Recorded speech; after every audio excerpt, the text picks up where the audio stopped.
মুখ হা করে থাকা একটা নেকড়ের পাশে দাঁড়িয়ে আছে ক্রিস্টি। সে তার জিহ্বা বের করে নিজের কোমল ঠোঁটে লেগে থাকা রক্ত চেটে নিল। তার লম্বা ঘন কালো চুল জমিন ছুঁয়েছে। চাঁদের আবছা আলোয় তার মুখ নুরানি মুখের মতো জ্বলজ্বল করছে। তবে তার গাল জুড়ে আঠালো কিছু তরল পদার্থ লেগে আছে। লালা, নেকড়ের লালা। কোনো প্রাণীর মুখের লালা যে এতটা আঠালো হতে পারে তা ইতিপূর্বে জানা ছিল না। ক্রিস্টি তার গাল পরিষ্কার করে নিল। মৃত নেকড়েটা এখনো হাঁ করে আছে।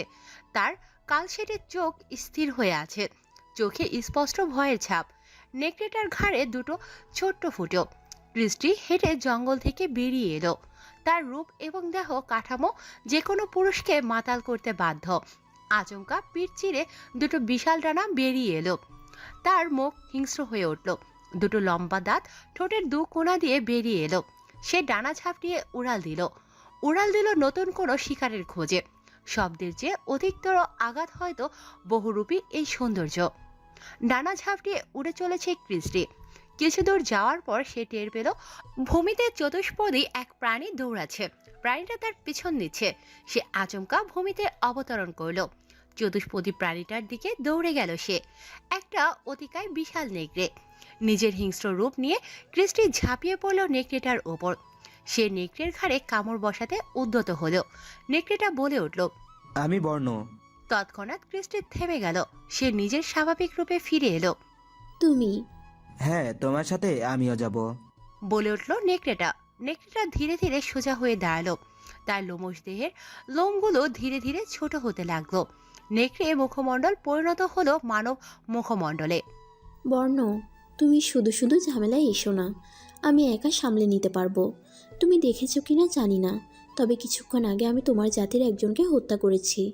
সে আমাকে হত্যা করতে চেয়েছিল, বাধ্য হয়ে আমি তাকে মারলাম। তুমি এখন আমার সাথে আসলে অনেক বিপদে পড়বে। আমি তোমাকে সাহায্য করতে পারবো। চার্চের ভেতরের রাস্তা একমাত্র আমি আর বাবা জানেন। ক্রিস্টি কিছুক্ষণ ভাবল। এরপর সে বর্ণকে সাথে নিতে রাজি হলো। রাত তখন দুটো ছুঁই ছুঁই। জানালার ধারে বসে আছে তানভীর। দূর আকাশে মেঘের আড়ালে সে একটা বড়সড় বাদুড় দেখতে পেল। মুখ বাড়িয়ে সে বাদুড়টা দেখতে লাগলো। তবে সেকেন্ড পাঁচেক পর বাদুড়টা আর দেখা গেল না। বাদুড়টা ইতিমধ্যে তার বাড়ি অতিক্রম করে অনেক দূরে চলে গেছে। বেশ কয়েকদিন ধরে শহরে ভ্যাম্পায়ার আতঙ্ক ছড়িয়েছে। অবশ্য বাঙালির স্বভাবই গুজব ছড়ানো।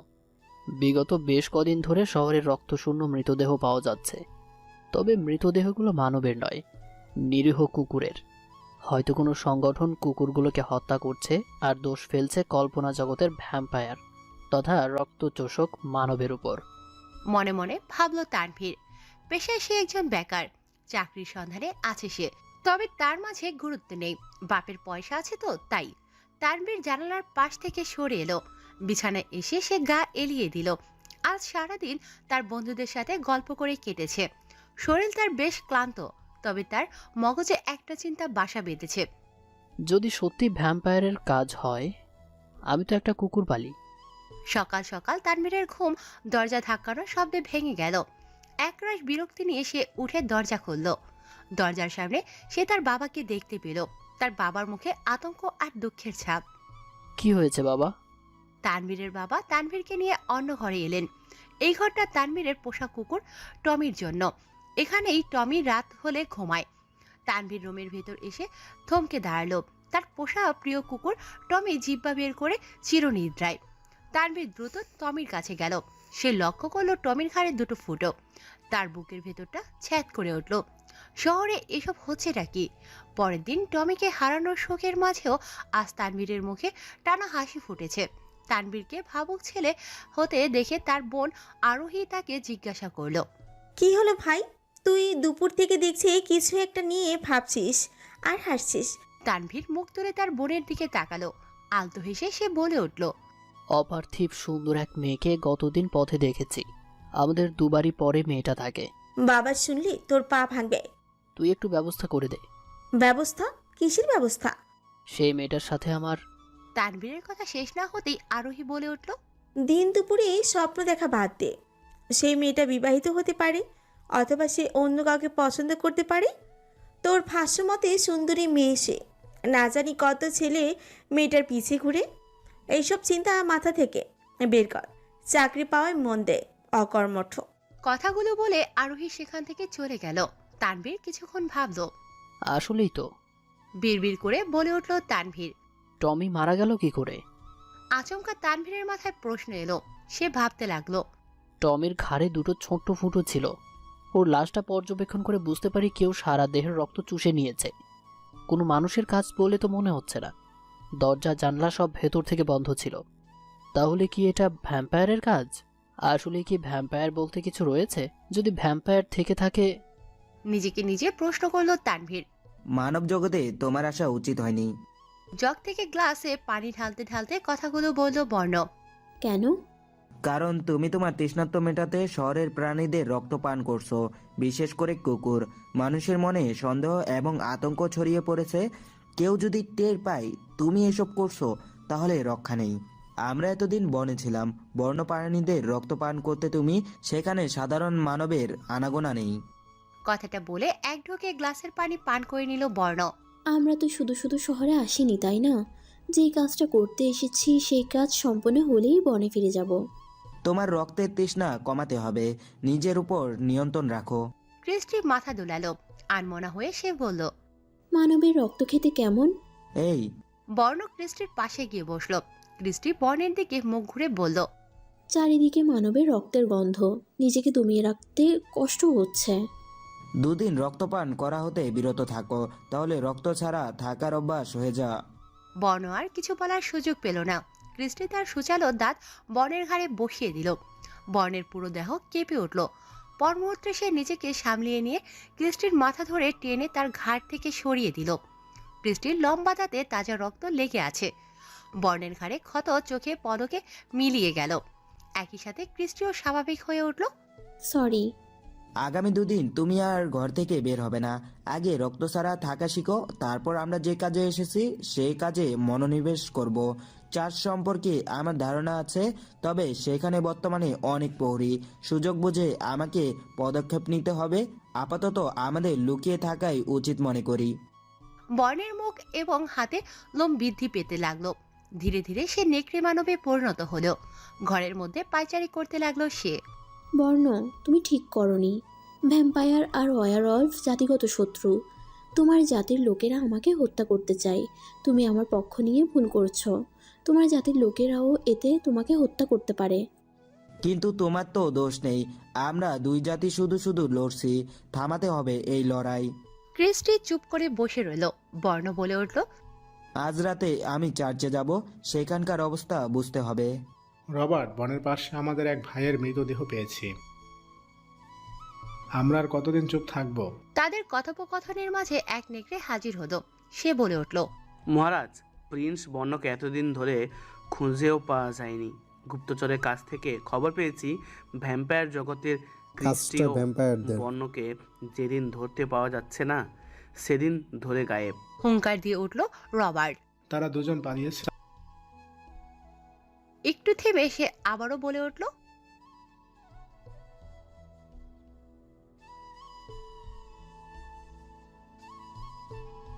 চার্চের গুপ্ত তথ্য তারা কোথাও থেকে জানতে পেল। আমি জানি তারা কোথায় গিয়েছে। শহরে আমাদের লোক পাঠাও, তারা শহরে আছে। পুরনো চার্চের প্রহরী বাড়িয়ে দাও, কোনোভাবেই যেন তারা চার্চের ভেতরে প্রবেশ না করতে পারে। চারদিকে নিকষ অন্ধকার। পুরনো আমলের ভাঙা হিন্দু মন্দিরগুলো বন্য দেখতে চার্চ যেমন সম্পর্কে অবগত, বিভৎস, সে বেশ ঠিক ভালো করে চার্চটিও জানে দেখতে চার্চের তেমনই। গভীরে অ্যাডামের লাশ চার্চের রয়েছে। পিছনে অ্যাডামকে দিকটায় জাগালে কি ঝোপের হবে আড়ালে লুকিয়ে তা সে আছে জানে। বর্ণ। তবুও কেন সে যাদের এমন আবছা করছে সেটা আলোয় আমার কোনো বোধগম্য নয়। মানবের এখন তাদের পক্ষে ধরে নিয়ে ভাঙা আসো। চার্চের ভেতরে কি হচ্ছে দেখা অসম্ভব। তবে বর্ণ স্পষ্ট দেখতে পাচ্ছে ভেতরে কি হচ্ছে। মানবের দৃষ্টি সীমানা যেখানে শেষ, সেখান থেকে তার স্বচ্ছ দৃষ্টির উৎপত্তি। বর্ণের টকটকে লালচে চোখ জোড়া স্থির হয়ে তাকিয়ে আছে চার্চের দিকে। সে নিচু গলায় বলে উঠল। 13 জন প্রহরী, 5 জন বাইরে, 7 জন ভেতরে আর 3 জন ছাদে। এই 13 জন আমার উপর ছাপিয়ে পড়লে নির্ঘাত আমার হাড়গোড় অক্ষত থাকবে না। বর্ণ মনে মনে ভাবতে লাগলো কি করা যায়। চার্চের প্রহরীদের পরাস্ত করতে হবে। বর্ণ নিজের মানব রূপ ছেড়ে নেকড়ে রূপ ধারণ করল। দুপায়ে দাঁড়িয়ে থাকা লোমশ দেহের এক অতিকায় বিশাল নেকড়েতে পরিণত হলো বর্ণ। এক লাফে সে ছাদের উপর উঠে গেল। তার দৈত্যাকার দেহের ভারে ছাদে এক থাকা কিছু পাথর খসে নিচে পড়ে গেল। ধপাস করে একটা শব্দ হলো। তৎক্ষণাৎ চার্চের প্রহরীরা সতর্ক হয়ে গেল। সকলে আশপাশ খুব তীক্ষ্ণ দৃষ্টিতে দেখতে লাগলো। আচমকা এক নেকড়ে মানব প্রহরী চিৎকার দিয়ে ছাদের দিকে ইশারা করে বলে উঠল। ওই যে বন্য। তৎক্ষণাৎ সকল নেকড়ে প্রহরী দ্রুত ছাদের দিকে অগ্রসর হতে লাগলো। বর্ণ দ্রুত ছাদের এক কোণে থাকা ফাটল দিয়ে চার্চের ভিতর প্রবেশ করলো। প্রহরীরা হন্তদন্ত হয়ে বর্ণকে ছাদে খোঁজায় ব্যস্ত।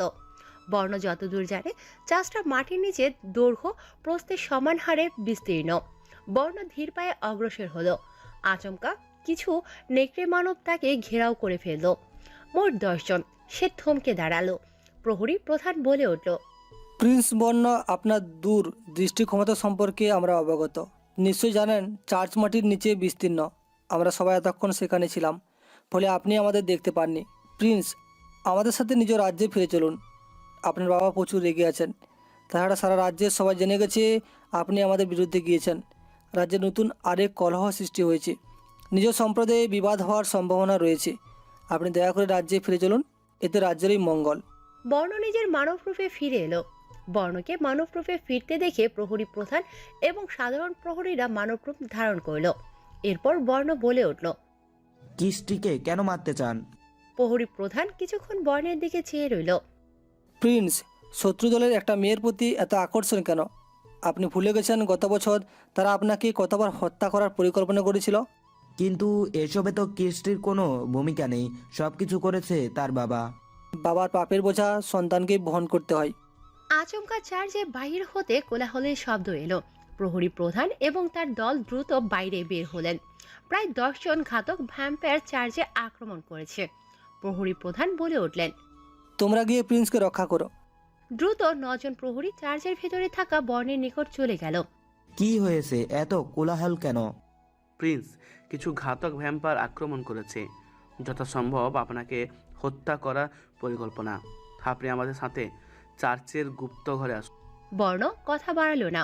তার মনে একটা খটকা হলো। আমি আজই চার্চে আসবো, এই তথ্য ঘাতক ভ্যাম্পায়াররা কি করে পেল? একমাত্র কিস্টি জানতো আমি আজ রাতে চার্চে আসবো, তাহলে কি সে?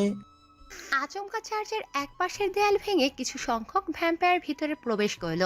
কয়েকজন প্রহরী ভ্যাম্পায়ারদের সাথে যুদ্ধ করতে চলে গেল, আর বাকিরা বর্ণকে নিয়ে চার্চের গুপ্ত ঘরে প্রবেশ করল।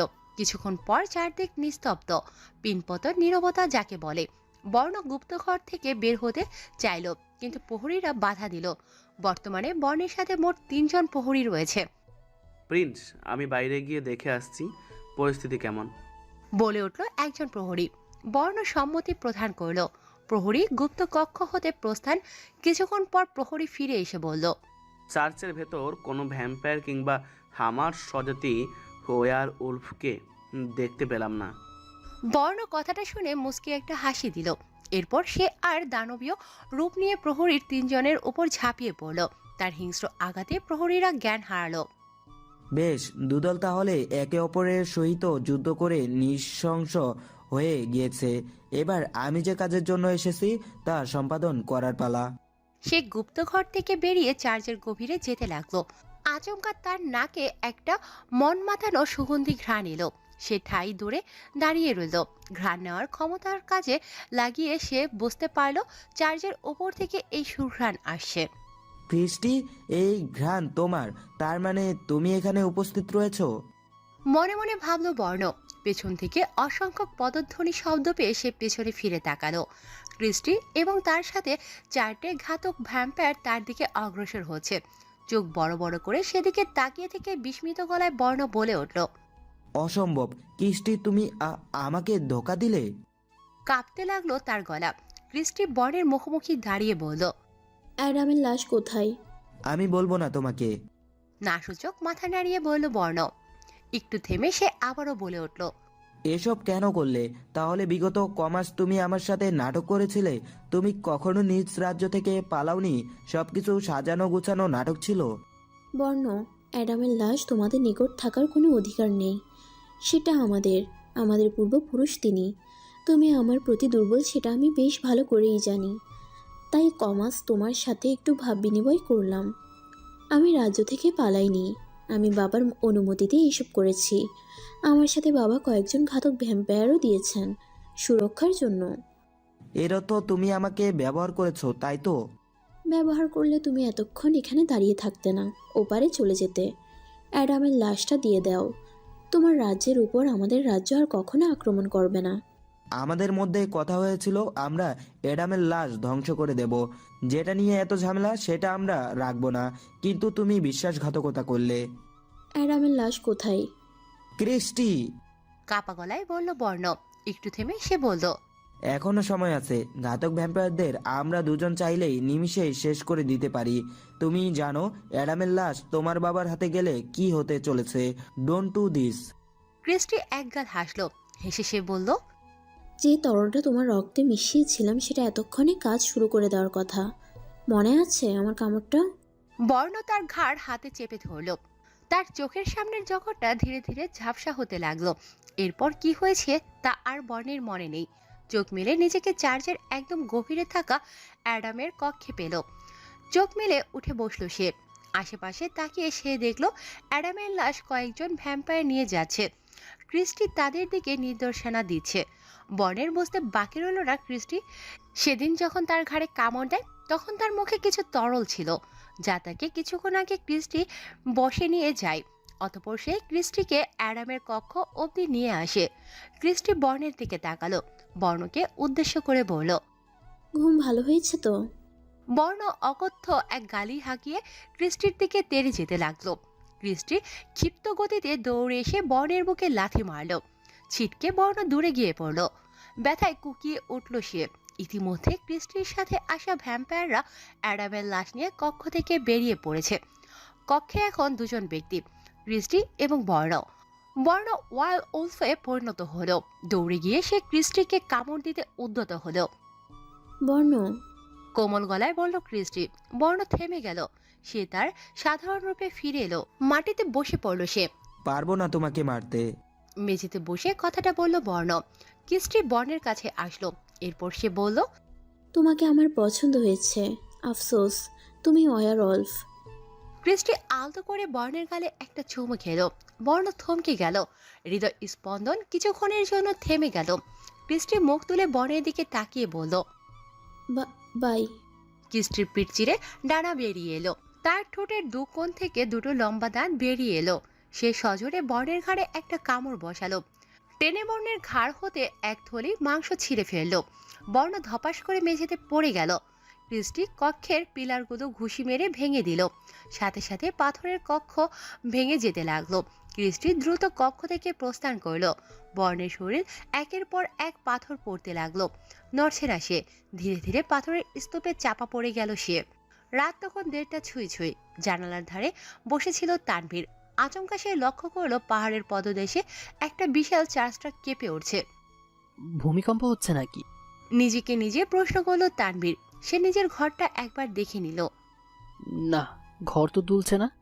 তাহলে কি প্রাচীন চার্চটা বিধ্বস্ত হচ্ছে? নিজেকে নিজে প্রশ্ন করলো তানভীর। সে লক্ষ্য করলো চার্চের এক মশলা পুরো ধূলিসাৎ হয়েছে। তানভীরের বাসার সামনে সড়ক এবং সড়কের পাশে বিশাল মাছ। এরপর কয়েকটা দোতলা বাড়ি এবং এরপর হলো চার্চটা। চার্চটা বড় হওয়ায় চার্চের উপরিভাগ তানভীরের ঘর থেকে স্পষ্ট দেখা যায়। পরের দিন সকালে তানভীর সকাল সকাল চার্চের উদ্দেশ্যে রওনা দিল। মিনিট 10 হেঁটে চলার পর সে চার্চের সন্নিকটে পৌঁছালো। চার্চের চারপাশে ঘুরে দেখতে লাগলো। চার্চের আশেপাশে সে কোনো মানুষের চিহ্ন পেল না। পুরো স্থানটা নীরব। চার্চের ধূলিসাৎ হওয়ার অংশে এসে দাঁড়ালো তানভীর। আচমকা তার দৃষ্টি মাটিতে স্থির হয়ে গেল। কয়েকটা পায়ের ছাপ রয়েছে মাটিতে। গভীর রাতে কেউ এসেছিল চার্চে। চার্চের ভেতর কেউ চাপা পড়েনি তো? নিজেকে নিজে প্রশ্ন করলো তানভীর। একটু ভাবলো সে। পুলিশকে খবর দেব? সাহায্য পাবো বলে তো মনে হয় না, কারণ চার্চের লোক সমাগম নেই। তানভীর কয়েকটা পাথর সরাতে লাগলো। 3-4টে পাথর সরাতেই তানভীর একটা আহত যুবককে দেখতে পেল। যুবকের নাকের কাছে তানভীর নিজের আঙুল দিল। নিঃশ্বাস নিচ্ছে সে। তানভীর দ্রুত টেনে ধ্বংসস্তূপ থেকে যুবকটিকে বের করে নিল। আশেপাশে কয়েকজন লোককে ডেকে এনে তানভীর যুবকটাকে হাসপাতালে নিয়ে গেল। দৌড়ে রবার্টের কাছে এলো একটা নেকড়ে মানব। মহারাজ, চার্চ ধ্বংস হয়ে গেছে। সেই সাথে চার্জের দায়িত্বে থাকা সবাই মারা গেছে। হেডামের লাশও নিয়ে গেছে ওরা। আমি কোনো মতে পালিয়ে এসেছি এখানে। একটা দুঃসংবাদ আছে মহারাজ। কি? কি একটু হয়েছে, ভেবে ভয় পাচ্ছ রবার্ট কেন? আবারও বলে উঠলেন। নেকড়ে মানব মাথা নিচু করলো। সে নিচু গলায় বলে উঠল, বর্ণ ও গতরাত ঘটনাস্থলে ছিল। আমি জানি না সে এখন কি অবস্থায় আছে। ওরা রবার্ট অর্থাৎ বুকে হাত ভ্যাম্পায়ার? চেপে দীর্ঘশ্বাস নিতে লাগলেন। তার চোখে জল। বিড়বিড় করে কান্না ভেজা গলায় তিনি বর্ণ। বলে উঠলেন, বর্ণ, মহারাজ, রাজ্যের সকলে আপনার বিবৃতি শোনার অপেক্ষায় রয়েছেন। প্রিন্স বর্ণের পক্ষে যদি আপনি কিছু বলতেন। সেনা প্রধানের দিকে কিছুক্ষণ রবার্ট এক দৃষ্টিতে চেয়ে রইল। এরপর তিনি তার কক্ষের বিশাল খোলা ব্যালকনিতে এসে দাঁড়ালেন। রাজ্যের উৎসুক জনসাধারণ এদিন ধরে চলিত বর্ণ সম্পর্কে জানতে আগ্রহী। বর্ণ স্বজাতি বিরোধী হওয়ার রাজ্যের জনসাধারণের মনে সে ঘৃণা আর ক্ষোভ জন্ম নিয়েছে। তা মাটি চাপা দিতে রবার্ট বিবৃতি প্রদান করলেন। বর্ণ স্বেচ্ছায় রাজ্য হতে পালিয়ে যায়নি, বরং তাকে অপহরণ করা হয়েছিল। ভ্যাম্পায়ার, হ্যাঁ, এটা তাদের কাজ। গতদিন রাতে তারা শহরে থাকা আমাদের চার্জ হতে অ্যাডাম ইউবার্ডের লাশ চুরি করে। বর্ণ তাদের বাধা দেয় এবং এক পর্যায়ে তাদের রক্তক্ষয়ী এক সংঘর্ষ হয়। ঘাতক ভ্যাম্পায়াররা সংখ্যালঘু হওয়ার ফলে আমার ছেলে বর্ণ এবং প্রহরীরা ঘটনাস্থলেই। এইটুকু বলেই রবার্ট থেমে গেলেন। রাজ্যের জনসাধারণের চোখে জল টলমল করছে। অজানা এক বেদনা তাদের হৃদয় যন্ত্রে আঘাত হানল। রবার্ট আবারও বলে উঠল। এরপর রবার্ট নিজ কক্ষের দিকে অগ্রসর হতে উদ্যত হলেন। আচমকা জনসাধারণের ভিড় হতে একজন নেকড়ে মানব বলে উঠলেন, ঘাতক ভ্যাম্পায়ার সম্প্রদায় আমাদের প্রিন্সকে হত্যা করেছে, আমরা তাদের ছাড়বো না। বর্ণ একটা আমাদের হিংস্র বিরুদ্ধে যায়নি, নেকড়ে সে হুঙ্কার আমাদের জন্য তুলল। সেই লড়েছে। নেকড়ে মানব, তার সাথে তাল মিলিয়ে বাকি সব নেকড়ে মানব হুঙ্কার দিয়ে উঠল। তাদের তীক্ষ্ণ হুঙ্কারে কেঁপে উঠল পুরো নেকড়ে সাম্রাজ্য। রবার্ট হেঁটে নিজ কক্ষে ফিরে এলেন। রবার্টের দ্বিতীয় সন্তান এবং তার একমাত্র মেয়ে এলিনা কক্ষে এক প্রকার ছুটে এলো। বাবা, এসব কি শুনছি? ভাই, রবার্ট মলিন একটা হাসি দিয়ে মাথা নাড়ালো। এলিনা মুখে হাত দিয়ে মাটিতে বসে পড়ল। কান্না ভেজা গলায় সে বলে উঠল, বর্ণ, ছেলেটার মাথায় ভারী চোট লেগেছে। স্মৃতিশক্তি ফিরে পায় কি না তা নিয়ে আমি শঙ্কিত। জ্ঞান ফিরলে বলা যাবে। আপাতত কিছু মেডিসিন আমি লিখে দিচ্ছি, সেগুলো ক্রয় করে নিন। জি। কিছু মেডিসিন লিখে তানভীরের হাতে দিয়ে ডক্টর বললেন। ছেলেটা আপনার কি হয় ভাই? তানভীর নাসূচক মাথা নেড়ে বলল, ছেলেটাকে আমি চিনি না। পাহাড়ের পাদদেশে থাকা চার্চের ধ্বংসস্তূপ হতে ছেলেটাকে পেয়েছি। ডাক্তার বেডের উপর অবচেতন অবস্থায় শুয়ে থাকা বর্ণের দিকে তাকিয়ে থেকে বললেন, চার্চ ধ্বংস হয়ে গেছে। ভারী অদ্ভুত তো। এত শত বছর ধরে চার্চটা মাথা উঁচু করে দাঁড়িয়েছিল, হঠাৎ ভেঙে গেল কি করে? আর এই ছেলেটা চার্চে কেন গেল? তাও অজানা, তবে ছেলেটার জ্ঞান ফিরলেই সবকিছু পরিষ্কার হবে। এরপর তানভীর হাসপাতাল সংলগ্ন ফার্মেসি থেকে ডক্টর কর্তৃক লিখিত ঔষধগুলো ক্রয় করে নিল। বর্ণের কাছে ফিরে এসে তানভীর দেখলে বর্ণের জ্ঞান ইতিমধ্যে ফিরেছে। বর্ণ মুখ তুলে নিজের অবস্থান সম্পর্কে অবগত হলো। সে বর্তমানে হাসপাতালের বেডে শুয়ে আছে। বর্ণ উঠে বসলো। তানভীর বর্ণের পাশে গিয়ে বসলো। তোমার নাম কি? বর্ণ। তুমি চার্চে গেলে কেন? Sorry, charge. তোমাকে আমি চার্চে পেয়েছি। চার্চের ধ্বংসস্তূপে পেয়েছি তোমাকে। মনে পড়ছে না। কিছুক্ষণ পর ডক্টর এলেন। তিনি বর্ণকে পর্যবেক্ষণ করে বললেন, আকস্মিক স্মৃতি হারিয়েছে সে। আমি কি বাড়ি ফিরে যেতে পারবো? তোমার মাথায় গভীর চোট লেগেছে। তাছাড়া দুর্বল তুমি। কিছুদিন তোমাকে হাসপাতালেই থাকতে হবে। বর্ণ তানভীরের দিকে কৃতজ্ঞতার দৃষ্টিতে তাকিয়ে বলে উঠল, আমার প্রাণ রক্ষা করার জন্য আপনার কাছে আমি চিরঋণী। জীবনে কোনোদিন আপনাকে উপকার করার সুযোগ পেলে নিজের সর্বোচ্চ দেব। তানভীর কিছু বলো না। সে মনে মনে ভাবল, ছেলেটার কথায় একটা রাজকীয় ভাব আছে। হয়তো বড় কোনো পরিবারের সন্তান। এদিকে ভ্যাম্পায়ার রাজ্যে অ্যাডাম ইউওয়ার্ডের লাশ নিয়ে পৌঁছালো ক্রিস্টি এবং ঘাতক ভ্যাম্পায়াররা ক্রিস্টির পিতা ক্রিস্টিকে দেখে গাল ভরে এক বিজয়ী হাসি দিলেন। ক্রিস্টি, তুমি আজ অসাধ্যকে সাধন করেছো। গর্ব হচ্ছে তোমার মতো বীরের পিতা হতে পেরে। ক্রিস্টি কিছু বলল না, না হাসলো না তার পিতার সাথে দু কথা বলল। সে সোজা নিজ কক্ষে চলে গেল। ক্রিস্টির পিতা তথা সমগ্র ভ্যাম্পায়ার রাজ্যের রাজা এক ঘাতক ভ্যাম্পায়ারকে প্রশ্ন করল, ক্রিস্টির কি হয়েছে? জানা নেই মহারাজ, তবে লক্ষ্য করেছি সারা পথ জুড়ে প্রিন্সেস কেমন জানি উদাস। বর্ণের কি হয়েছে? বর্ণকে প্রিন্সেস নিজ হাতে হত্যা করেছেন। আজ আমার আনন্দের দিন। সমগ্র ভ্যাম্পায়ার রাজ্যের রক্তপানের উৎসবের ব্যবস্থা করো। জি মহারাজ। ঘন্টা খানেকের মধ্যে পুরো ভ্যাম্পায়ার রাজ্য উৎসব আমেজ ছড়িয়ে পড়ল। সাধারণ ভ্যাম্পায়াররা রাজমহলের সামনে এসে জড়ো হলো। জনসাধারণের উদ্দেশ্যে ক্রিস্টির বাবা উইলিয়াম বিবৃতি দিলেন। এই অসাধ্য সাধন করেছে আমার মেয়ে। সে শুধু আমাদের পূর্ব সম্রাটের লাশ আনেনি, সেই সাথে নেকড়ে মানব রাজ্যের পরবর্তী রাজাকে হত্যাও করেছে। নেকড়ে সমাজের মূল স্তম্ভ ভেঙেছে সে। উইলিয়াম সেনাপ্রধানকে বললেন, কৃষ্টিকে নিয়ে আসো। রাজ্যের সবাই কৃষ্টিকে দেখতে আগ্রহী। মাথা নিচু করে কোমল গলায় সেনাপ্রধান বললেন, মহারাজ, প্রিন্সেসকে অনেকবার ডেকেছি কিন্তু তিনি আসতে নারাজ। তিনি বলেছেন তাকে যেন আর বিরক্ত না করা হয়। ক্লান্ত হয়তো, তাই আসতে চাচ্ছে না। আমারও তাই ধারণা। কয়েক ঘন্টা ধরে চলল রক্তপানের মহা উৎসব। কৃষ্টিবাদী সকলেই উৎসবে সামিল হয়েছে। জি মহারানী, আমাকে স্মরণ করেছিলেন। বৃদ্ধ এক বিজ্ঞ ভ্যাম্পায়ার কৃষ্টির সামনে দাঁড়িয়ে বললেন, আপনি তো এই রাজ্যের সবচেয়ে মেধাবী এবং দুর্ধর্ষ গুপ্তচর, তাই না? মাথা নাড়ল বৃদ্ধ ভ্যাম্পায়ার। হুকুম দিন, কি তথ্য আপনার নিকট পেশ করতে হবে? কৃষ্টি উঠে দাঁড়ালো এবং বলল, নেকড়ে রাজ্য হতে তথ্য আনবর্ণ বেঁচে আছে নাকি মৃত? কুর্নিশ করে বৃদ্ধ ভ্যাম্পায়ার কক্ষ হতে প্রস্থান করল। রাতে কৃষ্টির কাছে সংবাদ নিয়ে এলো সেই বৃদ্ধ ভ্যাম্পায়ার। প্রিন্সেস বর্ণ বেঁচে নেই, বর্ণের বাবা এই বিবৃতি দিয়েছেন। কৃষ্টি কিছুক্ষণ স্তম্ভিত হয়ে বৃদ্ধ ভ্যাম্পায়ারের দিকে তাকিয়ে রইল। এরপর সে তাকে রোম থেকে চলে যেতে বলল। কুর্নিশ করে বৃদ্ধ ভ্যাম্পায়ার সেখান থেকে প্রস্থান করল। কৃষ্টি আচমকা কান্না করতে লাগলো। বিড়বিড় করে সে বলতে লাগলো, সরি বর্ণ। একটা বদ্ধ ঘরে অ্যাডাম ওয়েবার্ডের লাশ রাখা। লাশটি কেন্দ্র করে দাঁড়িয়ে আছে উইলিয়াম এবং কিছু ঘাতক ভ্যাম্পায়ার। ইউবার্ডের লাশের চারদিকে ছোট্ট কুয়ো। কয়েকজন ভ্যাম্পায়ারকে কুয়োর মুখের সামনে আনা হলো। এরপর তাদের মাথা নামানো হলো। একটা ধারালো অস্ত্র নিয়ে ঘাতক ভ্যাম্পায়াররা তাদের গলা হতে মাথা শরীর থেকে আলাদা করে দিল। ফলাফল গলা কাটা দেহ হতে গড়গড় করে রক্ত কুয়োতে গড়িয়ে পড়তে লাগলো। সেই রক্ত ইউবার্ডের শুষ্ক দেহ শোষণ করতে লাগলো। ধীরে ধীরে ইউবার্ডের শুষ্ক দেহ তাজা হতে লাগলো, যেন জীবন ফিরে পাচ্ছে সে। কিছুক্ষণ পর আচমকা হুট করে বসে পড়ল ইউবার্ডের দেহ। ধীরে ধীরে চোখ মেলল সে। তার স্ত্রীর লালচে চোখ তাকিয়ে আছে উইলিয়ামের দিকে। হাসতে লাগলো সে, পৈশাচিক হাসি। পাশাপাশি উইলিয়াম। আচমকা ইউবার্ড লাফ দিয়ে উইলিয়ামকে মেঝেতে ফেলে দিল। সজোরে উইলিয়ামের ঘাড়ে কামড় বসিয়ে দিল। ঘাতক ভ্যাম্পায়াররা উইবার্ডের আক্রমণ করতে উদ্যত হলো, কিন্তু ততক্ষণে অনেক দেরি হয়ে গেছে। উইলিয়াম পরপারে পাড়ি দিয়েছে। এত দ্রুত কেউ রক্তপান করতে পারে তা ইতিপূর্বে ঘাতক ভ্যাম্পায়াররা দেখেনি। ইউবার্ড তাদের দিকে তাকিয়ে বিভৎস এক হাসি দিল।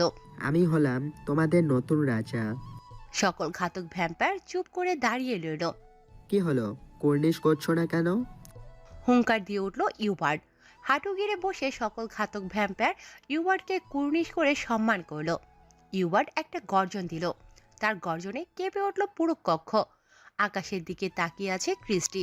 আচমকা সে লক্ষ্য করল পরিষ্কার আকাশ কেন যেন হিংস্র হয়ে উঠছে। ক্রিস্টি অনুভব করল রাজমহল মৃদু কাঁপছে। রাজমহল কাঁপছে কেন? হঠাৎ কি হলো? নিজেকে নিজে প্রশ্ন করল ক্রিস্টি। হঠাৎ সে অনুভব করলো কে একজন তার পিছনে দাঁড়িয়ে আছে। দুটো হাত আচমকা ক্রিস্টিকে জড়িয়ে ধরল। এত রূপবতী কেন তুমি? বলে উঠল ইউবার্ড। ক্রিস্টি ইউবার্ডকে ধাক্কা দিল। এরপর সে প্রহরীদের ডাক দিল। দুজন প্রহরী ভিতরে প্রবেশ করল। এই ভ্যাম্পায়ারকে জেলে ভরো। আমাকে ছোঁয়ার সাহস পেল কোথায়? রেগে গেল ক্রিস্টি। প্রহরীরা চুপ করে দাঁড়িয়ে রইল। তোমরা দাঁড়িয়ে আছো কেন? ইউবার্ড প্রহরীদের নির্দেশ দিল ক্রিস্টিকে বেঁধে ফেলতে। রাজার নির্দেশ মান্য করতে প্রহরীরা ক্রিস্টির দিকে এগিয়ে যেতে লাগলো। তোমরা এই শয়তানের কথা কেন শুনছো? মাফ করবেন প্রিন্সেস, তবে ইনি আমাদের নতুন রাজা। আপনার বাবা বেঁচে নেই।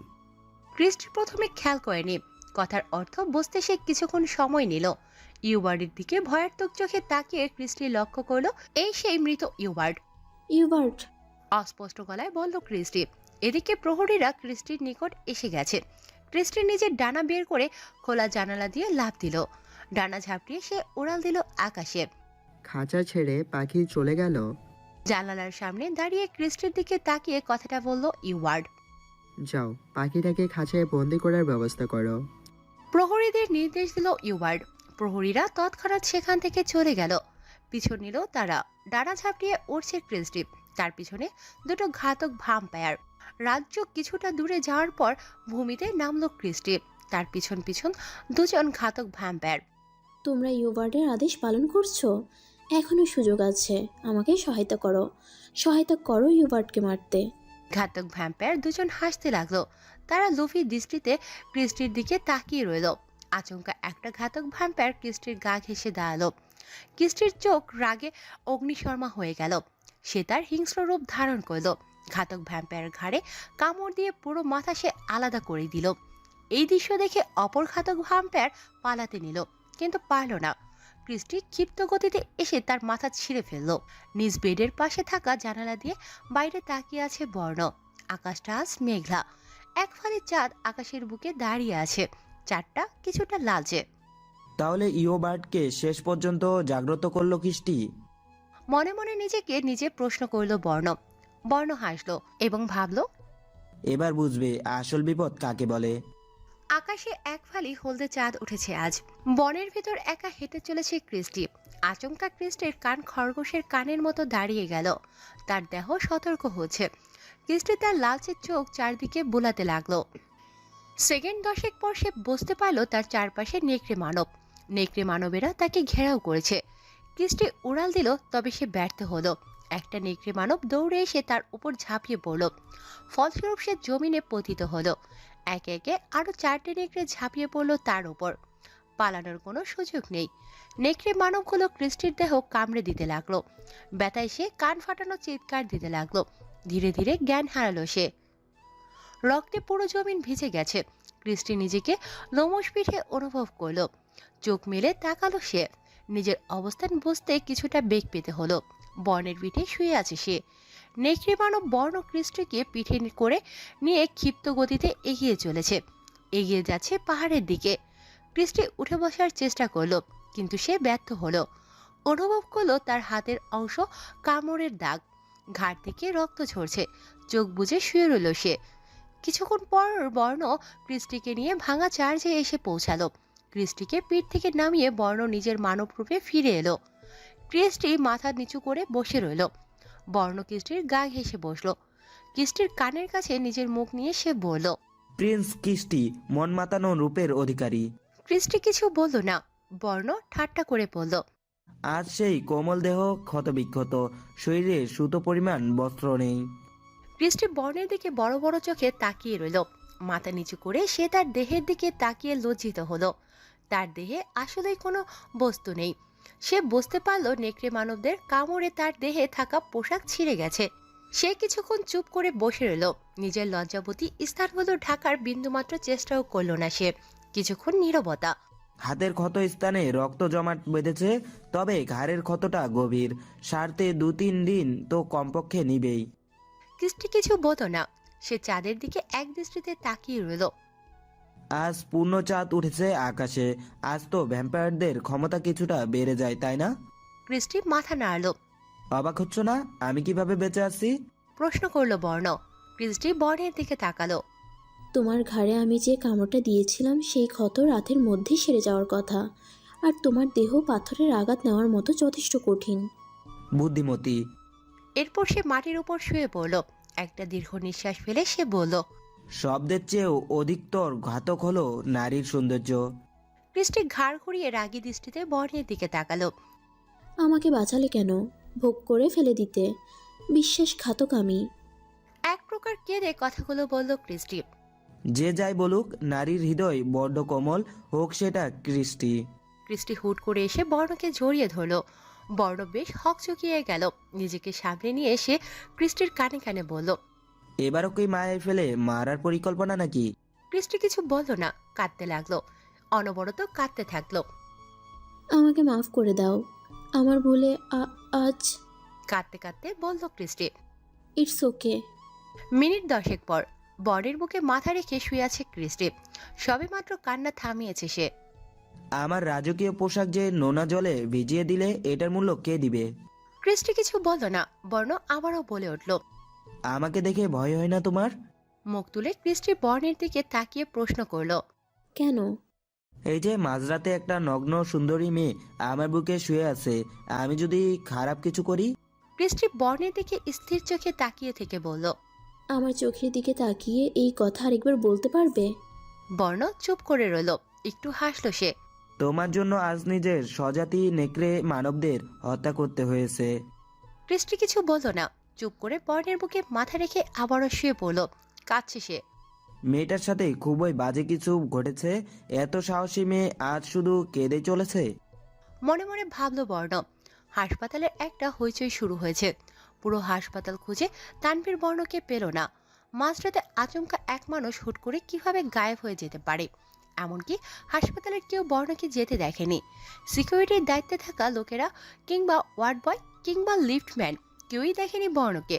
তানভীর খুব অবাক হলো। সে বর্ণের বেডে এসে বসলো। চোখ গেল তার বেডের পাশে থাকা জানালার দিকে। খোলা জানালা, কোনো রড নেই। হাসপাতালে অবশ্য এমন খোলা জানালা থাকেই আলো বাতাসের জন্য। এখান দিয়ে পালিয়ে যায়নি তো বর্ণ? মনে মনে নিজেকে নিজে প্রশ্ন করলো তানভীর। জানালার দ্বারে গিয়ে সে নিচে তাকালো। সপ্তম তলা, এখান থেকে কেউ লাফ দিলে নির্ঘাত মৃত্যু। বিড়বিড় করে বলল তানভীর। ভোর হয়ে এসেছে, চারদিকে মৃদু আলো ছড়িয়ে পড়েছে। বর্ণ ক্রিস্টিকে ডাক দিল। এই শুনো, ভোর হয়েছে, একটু পর লোক সমাগম বাড়তে থাকবে। তুমি এভাবে নগ্ন থাকলে তো চলবে না, পোশাকের ব্যবস্থা করতে হবে, উঠে পড়ো। ক্রিস্টি উঠে বসে পড়ল। চোখ ডলতে ডলতে সে বর্ণের দিকে তাকালো। তোমার পোশাক আমাকে দিয়ে দাও। বর্ণ ভ্রু কুঁচকে ক্রিস্টির দিকে তাকিয়ে বলল। আমার শরীরের উপর যে পোশাক দেখছো সেটাই আছে, ভেতরে আর কিছু নেই, বুঝলে? তো এখন কি করবে? সেদিন তো চার্চের প্রহরীদের তুমি হত্যা করেছিলে, তাই না? তাদের লাশ নিশ্চয়ই চার্চের ধ্বংসস্তরে থাকার কথা, তাদের পোশাক ব্যবহার করা যায়। ক্রিস্টি না সূচক মাথা নেড়ে বলল। ওদের লাশ আমার সাথে করে নিয়ে যাই এবং বনে দাফন করে দেই। এখানে থাকলে মানুষের সন্দেহ হতো। বর্ণ মাটিতে একটা চাপড় মেরে বলে উঠল। ধ্যাত, এক মিনিট, সেদিন রাতে আমি গুপ্ত ঘরে লুকিয়েছিলাম, সেখানে 3 জন প্রহরী ছিল, তাদের মৃতদেহ নিশ্চয়ই থাকার কথা। হ্যাঁ, থাকার কথা।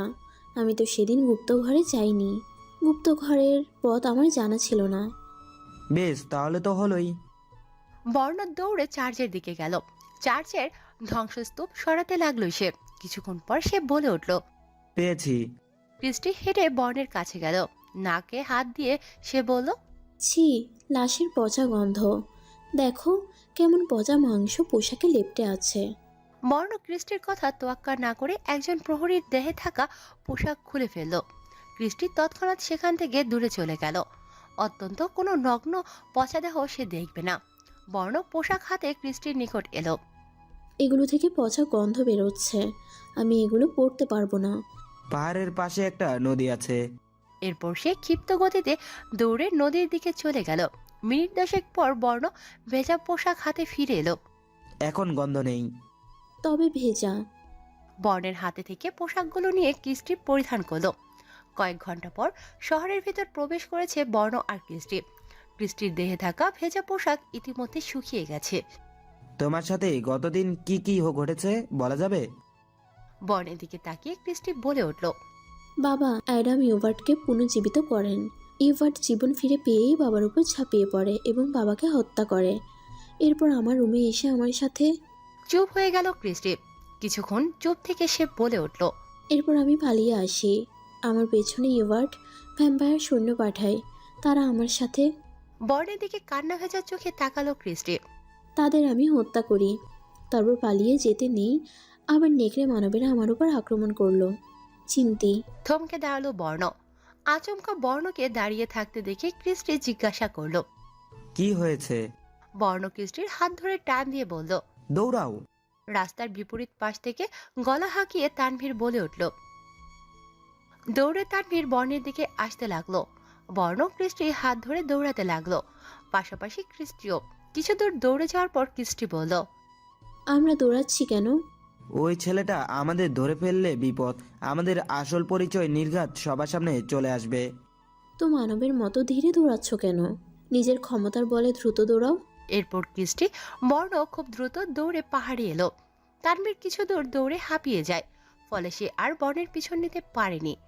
দাঁড়িয়ে হাঁপাতে হাঁপাতে তানভীর বিড়বিড় করে বলে উঠল, ছেলেটার সাথে যে মেয়েটা ছিল সে তো আমার ক্রাশ। ছেলেটাকে এত ভয় পাওয়ার কারণ কি? আসলে চার্চের ধ্বংসস্তূপ থেকে এই ছেলেটাই আমাকে উদ্ধার করে এবং হাসপাতালে নিয়ে যায়।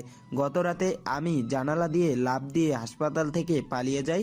এখন ছেলেটা আমাকে ধরে ফেললে হাজার প্রশ্ন করতো, রাতে কিভাবে পালিয়েছি, আরও কত কি। দূরটা ভালো ছিল। মহারাজ, বনে নেকড়ে মানবদের লাশ পাওয়া গেছে। কাজটা ওই ভ্যাম্পায়ারদের। আমরা আর কতদিন চুপ থাকবো? রবার্ট কিছু বলতে চাইল, কিন্তু একজন নেকড়ে মানব দরবারে হাজির হলো। মহারাজ, একটা গুরুত্বপূর্ণ সংবাদ রয়েছে। ভ্যাম্পায়ার রাজ্যের নতুন রাজা হলো ইয়োবার্ট, যার লাশ কদিন আগে ক্রিস্টিও চুরি করেছিল। এছাড়া ক্রিস্টির বাবা মৃত্যুবরণ করেছে ইয়োবার্ট। রবার্ট নিজ আসন ছেড়ে দাঁড়িয়ে গিয়ে বলল, বলো। মহারাজ, আমার কাছে আরেকটি সংবাদ আছে, যেটি শুনলে আপনি খুব খুশি হবেন। আমাদের প্রিন্সের হত্যাকারী ক্রিস্টি রাজ্য থেকে পালিয়েছে, অর্থাৎ সে কি এখন একা। মনোমুগ্ধকর আপনি সংবাদ চাই দিলে আমাকে, হৃদয় শীতল করে দিলে। তোমাকে পুরস্কৃত করা হবে। গুপ্তচর আর কিছু বলার সুযোগ পেল না। রবার্ট চিৎকার দিয়ে বলে উঠল, আমি চাইলেই এখন আমার সন্তানের মৃত্যুর প্রতিশোধ নিতে পারি। যাও, সৈন্য নিয়ে খুঁজে বের করো ক্রিস্টিকে। তাকে আমার সামনে জীবিত উপস্থাপন করবে। আমি তাকে লাঞ্ছিত করব। তার রূপ। একটা পৈশাচিক হাসি দিল রবার্ট। একটু থেমে সে বলল, তার এমন অবস্থা করব সে আমার কাছে মৃত্যু ভিক্ষা চাইবে। হেসে উঠল রাজসভার উপস্থিত সকলে। কি হলো তোমার? ক্রিস্টি তার কপালে হাত দিয়ে জোরে জোরে শ্বাস নিচ্ছে। ধপাস করে সে মাটিতে বসে পড়ল ক্রিস্টি।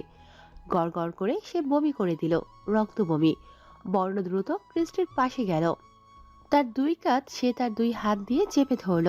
তুমি ঠিক আছো? বর্ণের কথার প্রতিউত্তর দেওয়ার পূর্বেই ক্রিস্টি জ্ঞান হারাল। বর্ণ প্রচন্ড ভয় পেল। সে দ্রুত ক্রিস্টিকে কোলে করে নিয়ে চার্চের ভেতর চলে গেল। চার্চের এক পাশ ভাঙা এবং অপর পাশের কিছুটা অংশ অক্ষত। চার্চের একটা রুমের ভিতর ক্রিস্টিকে নিয়ে এলো। বর্ণ ক্রিস্টির কপালে হাত দিয়ে বুঝতে পারল তার জ্বর এসেছে। শরীর প্রচন্ড গরম, তবে রক্তবমির কারণটা সে বুঝতে পারল না। ঘণ্টাখানেক পর ধীরে ধীরে চোখ মেলে তাকালো ক্রিস্টি। নিজের অবস্থান বুঝতে তার কিছুটা ব্যাগ পেতে হলো। আমি কোথায়? চার্চের একটা কক্ষে আছো তুমি।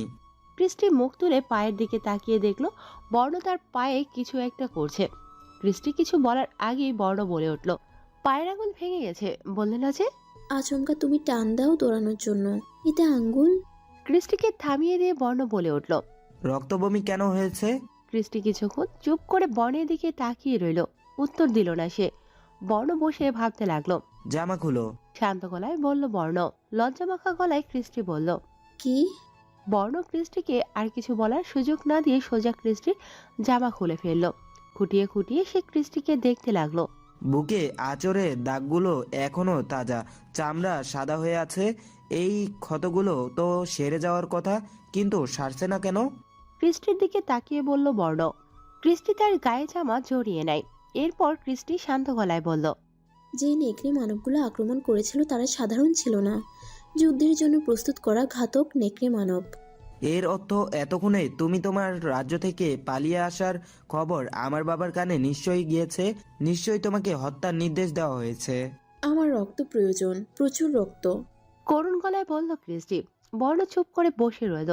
ক্ষতগুলো ধীরে ধীরে গভীর হচ্ছে। আমি যথাসম্ভব মারা যাব। কাঁদতে কাঁদতে বলল ক্রিস্টি। বর্ণ কিছু বলল না। সে ভাবতে লাগলো, যেদিন রাতে তুমি পালিয়ে আসো সেদিন রাতে আমার বাবা তোমার পালানোর সংবাদ পাওয়ার কথা নয়। ঘাতক নেকড়ে মানব একদম সময় মতো তোমার নিকট কি করে পৌঁছায়? তাহলে আমার রাজ্যের তথ্য তোমাদের রাজ্যে কেউ পৌঁছাচ্ছে, এবং তোমাদের রাজ্য তোমাদের নির্দেশনা ব্যতীত অন্য কেউ এসব করছে। সে নিশ্চয়ই হুকুমের ক্ষমতা রাখে, তাই ঘাতক ভ্যাম্পায়াররা তার কথা পালন করেছিল। আমি জানি কে সে। কে? তোমাকে মারতে ঘাতক ভ্যাম্পায়ার পাঠানো হয়, অর্থাৎ মৃত্যুতে কাতর কেউ পাঠিয়েছে। এলিনা? বর্ণ মাথা নাড়ল এবং বলল, বাবা, আমি এলিনা। আমাদের তিনজনের নির্দেশনার রাজ্যের যে কেউ নির্দ্বিধায় পালন করে। আমি বিব্রতি প্রদান করতে আসিনি, হুকুম দিতে এসেছি। আশা করছি সকলে পালন করতে বাধ্য থাকবেন। উঁচু টিলার উপর দাঁড়িয়ে সমগ্র ভ্যাম্পায়ার জন সাধারণের উদ্দেশ্যে বলল ইউওয়ার্ড। ইউবারের এই বিবৃতি শুনে জনসাধারণের মাঝে একটা কোলাহল ছড়িয়ে পড়ল। সকলে ইউবার্ডকে রাজা হিসেবে মানতে নারাজ। ইউবার্ড বলে উঠল, বেশ, দেখা যাক কেমন সাহসী তোমরা। উঁচু টিলা থেকে নেমে জনসাধারণের মাঝে প্রবেশ করলো ইউবার্ড। তাকে দেখে তার পাশ থেকে সকল ভ্যাম্পায়াররা সরে যেতে লাগলো। এবার বলো, কি বলতে চাও তোমরা? সামনাসামনি বলো।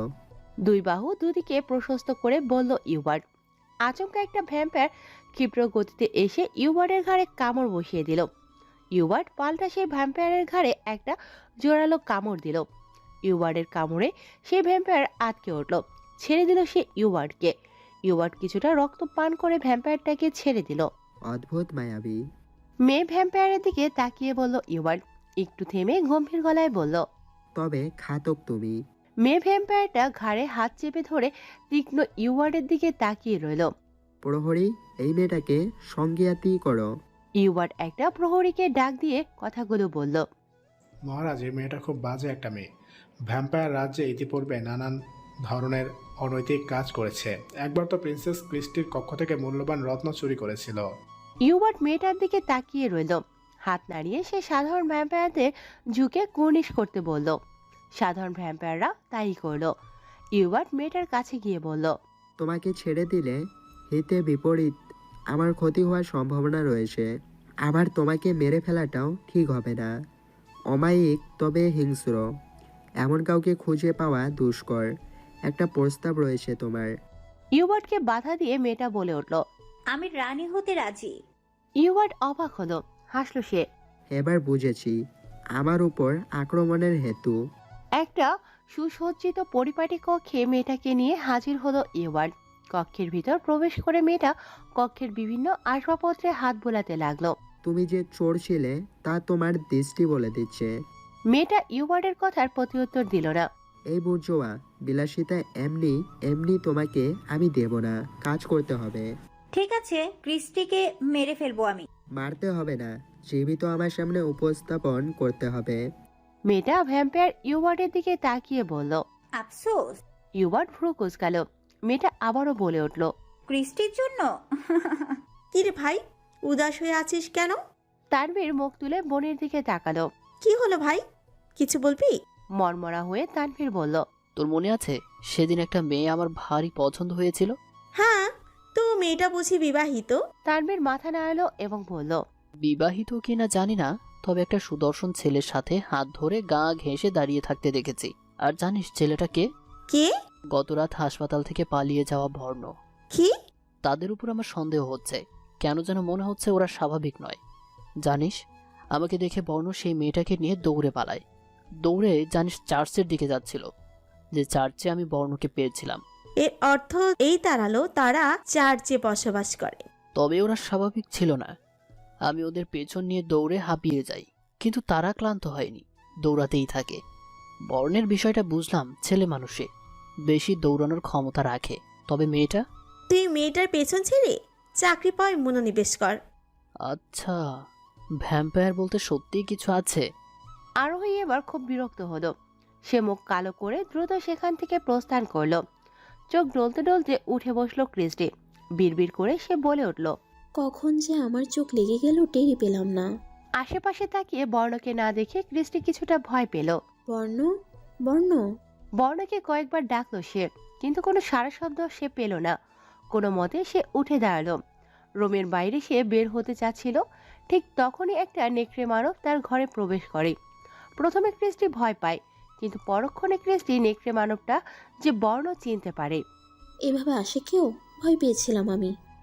বর্ণ নিজের মানব রূপ ধারণ করলো। একটা ব্যাগ সে ক্রিস্টির দিকে এগিয়ে দিল।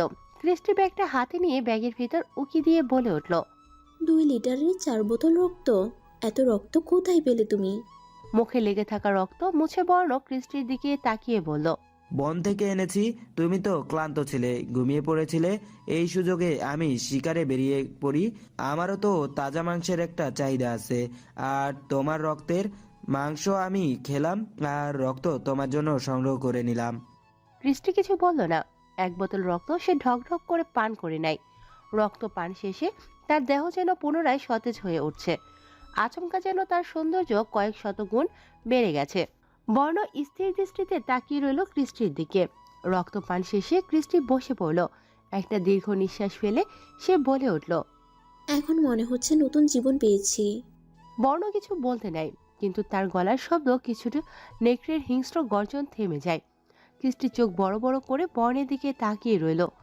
বর্ণ তার কর্ণ খাড়া করে চুপ করে দাঁড়িয়ে রইল। মিনিট দুয়েক পর সে বলে উঠল, এলিনার গলা পেলাম, সাথে অচেনা কিছু নেকড়ের গলা। এবার কি হবে?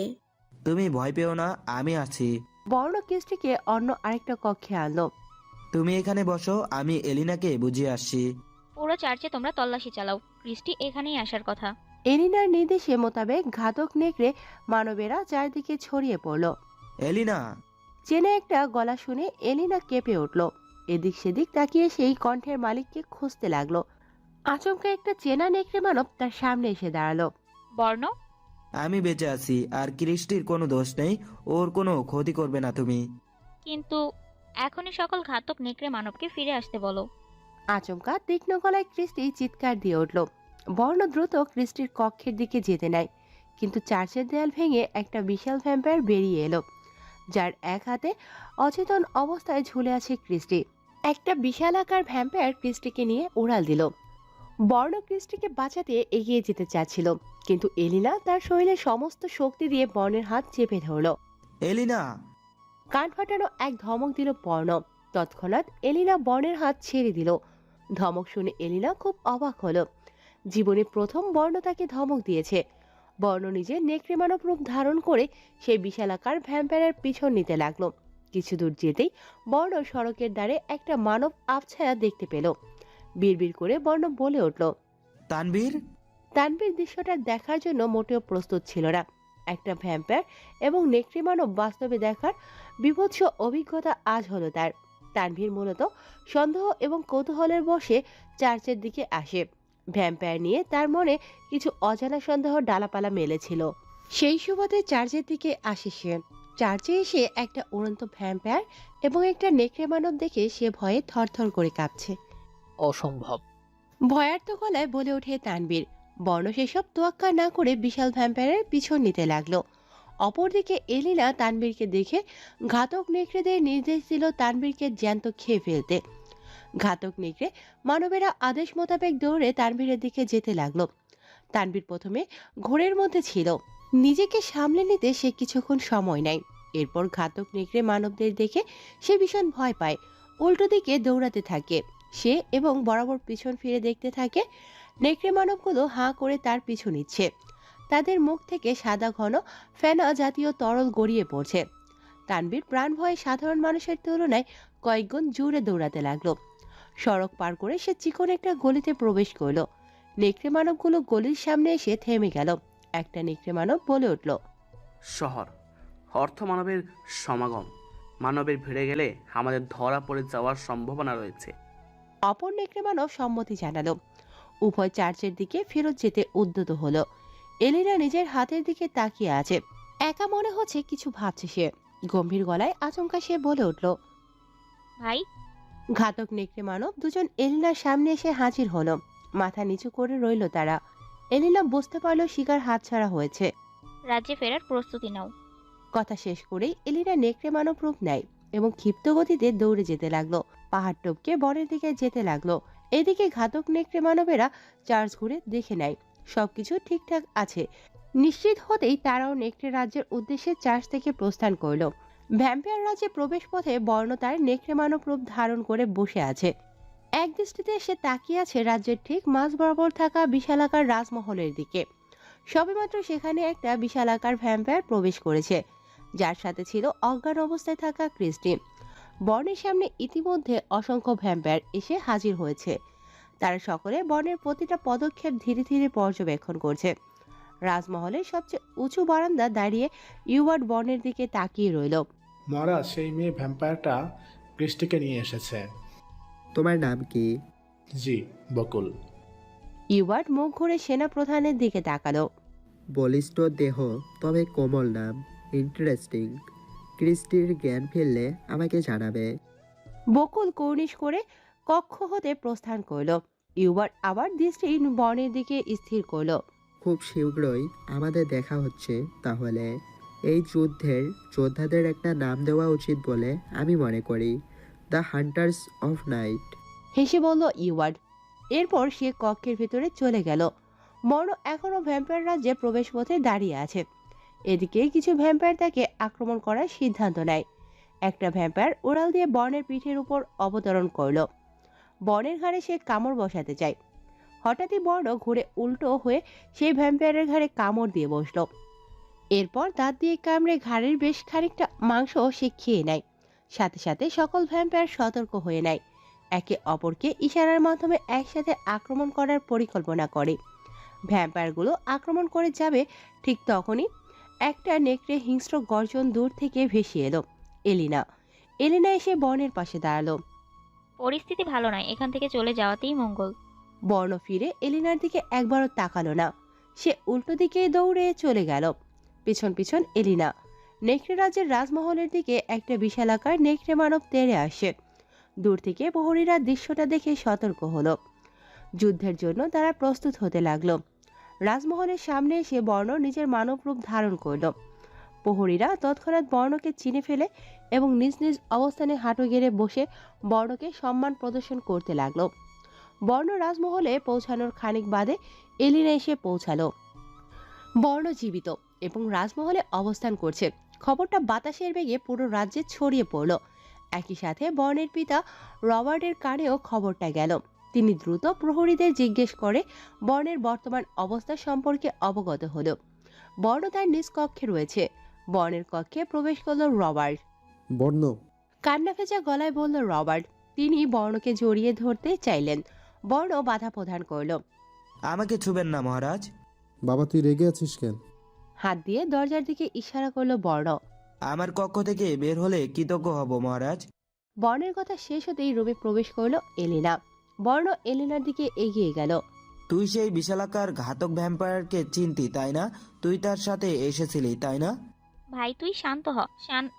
হ্যাঁ অথবা না? হ্যাঁ চিনি, সেই ব্যাম্পারটাই তোদের অবস্থান সম্পর্কে আমাকে অবগত করেছিল। কোনো সমস্যা? রেগে বলল এলিনা। কিছুটা বর্ণের দিকে এগিয়ে যেতে এলিনা বলল, ক্রিস্টির জন্য বেশ মায়া জমেছে দেখি। মেয়েটার হাত ধরে স্বজাতির বিরুদ্ধে যাও দেখি শিখে গেছিস। তুই নেকড়ে সাম্রাজ্যের জন্য গর্ব নয় বরং কলঙ্ক। বর্ণ ঠাস করে এলিনার গালে কষে একটা চড় মারল। এলিনা গালে হাত দিয়ে অবাক হয়ে বর্ণের দিকে তাকিয়ে রইল। রবার্ট বর্ণের এমন কাণ্ড দেখে বলে উঠল। বর্ণ কি করছিস? বর্ণ তার ডান হাত দিয়ে এলিনার গাল চেপে ধরে বলল, কিস্তির কিছু হলে না এই রাজ্য থাকবে না। এলিনাকে ছেড়ে বর্ণ নিজের কক্ষের জানালা দিয়ে লাফ দিল। নেকড়ে মানব রূপ ধারণ করে সে অন্তত চলে গেল। রবার্ট দৌড়ে জানালার কাছে এসে চিৎকার দিয়ে বর্ণকে ডাক দিল। বর্ণ, এলিনা মুখ চেপে ধরে মেঝেতে বসে পড়ল। কান্না করতে লাগলো সে। রবার্ট গিয়ে এলিনাকে ধরল। এলিনাকে শান্ত করতে চাইলেন তিনি। কোনো মতে তানভীর ঘরে এলো। নিজ রুমে প্রবেশ করে বসে খাটের উপর বসে রইল। তার শরীর কাঁপছে। একটা বিশাল ভ্যাম্পায়ার সেই আমার পছন্দের মেয়েটাকে নিয়ে যাচ্ছিল। আর মেয়েটাও ভ্যাম্পায়ারের মতো দেখতে ছিল। আর সেই নেকড়েটা বিশাল, এত বিশাল নেকড়ে! এসব কি দেখলাম আমি? নিজের মাথা ধরে বিড়বিড় করে বলতে লাগলো তানভীর।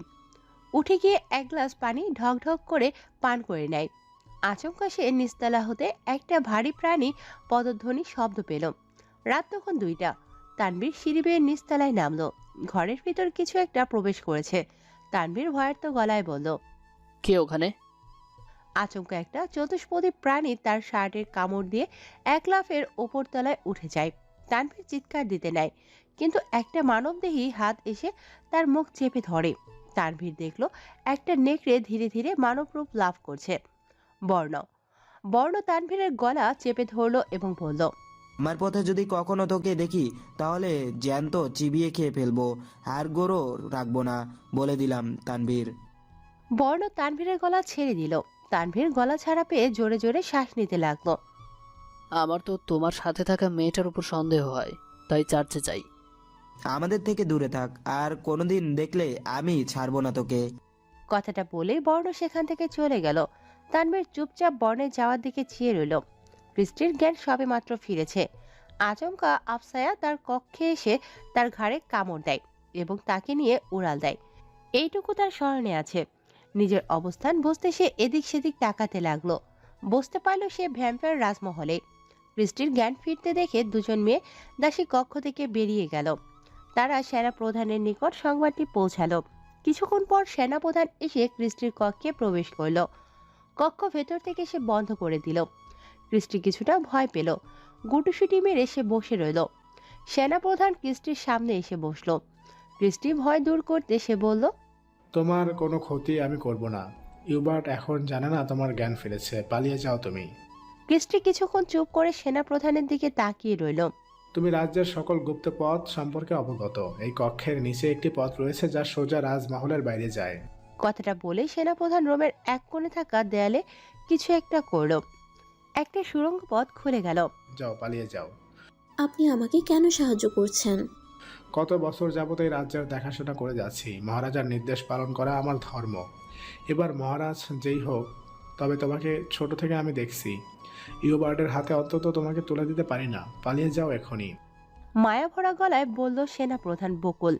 ক্রিস্টি দ্বিতীয়বার আর ভাবল না। সে দ্রুত সুড়ঙ্গ পথে প্রবেশ করলো। পেছন ফিরে একবার কৃতজ্ঞতার দৃষ্টিতে তাকালো ক্রিস্টি। সেনাপ্রধান নিজেই নিজেকে ঘুষি মেরে আহত করল। এরপর চিৎকার দিয়ে প্রহরীদের ডাক দিলেন এবং তাদের ক্রিস্টি খোঁজার নির্দেশ দিলেন। সকল প্রহরী তৎক্ষণাৎ ক্রিস্টিকে খুঁজতে বেরিয়ে পড়ল। শুনেছি ক্রিস্টি পালিয়ে গেছে। জি মহারাজ, আমি রুমে প্রবেশ করতেই ক্রিস্টি আক্রমণ করে বসে। ইউবার্ট সেনাপ্রধানের কাছে এলো। তার মুখ দেখতে লাগলো সে। অদ্ভুত, একটা মেয়ে তোমার উপর আক্রমণ করলো, কিন্তু তোমার মুখে কিংবা দেহে একটি আঁচড়ের দাগও নেই। শুনেছি ক্রিস্টি খুব শৌখিন, বড় বড় নখ রাখে। মহারাজ আসলে সেনাপ্রধান আর কিছু বলার সুযোগ পেল না।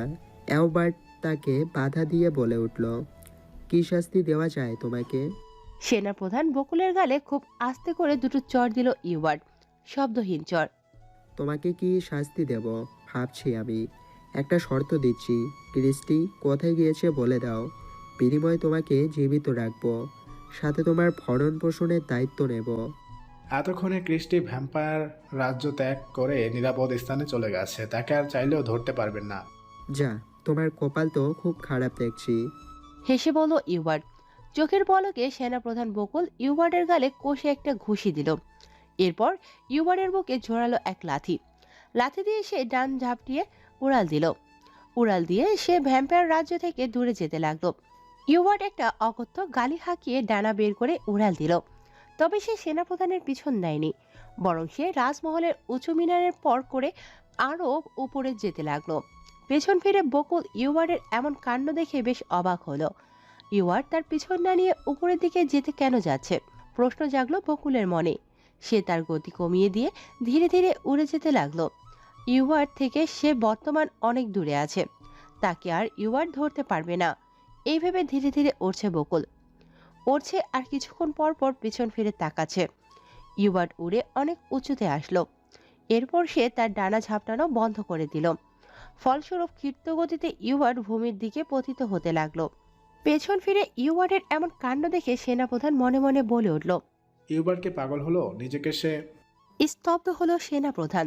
ইউবার্ট আকাশ ছেড়ে ক্ষিপ্ত গতিতে একটা মিসাইলের মতো করে তার দিকে এগিয়ে আসে।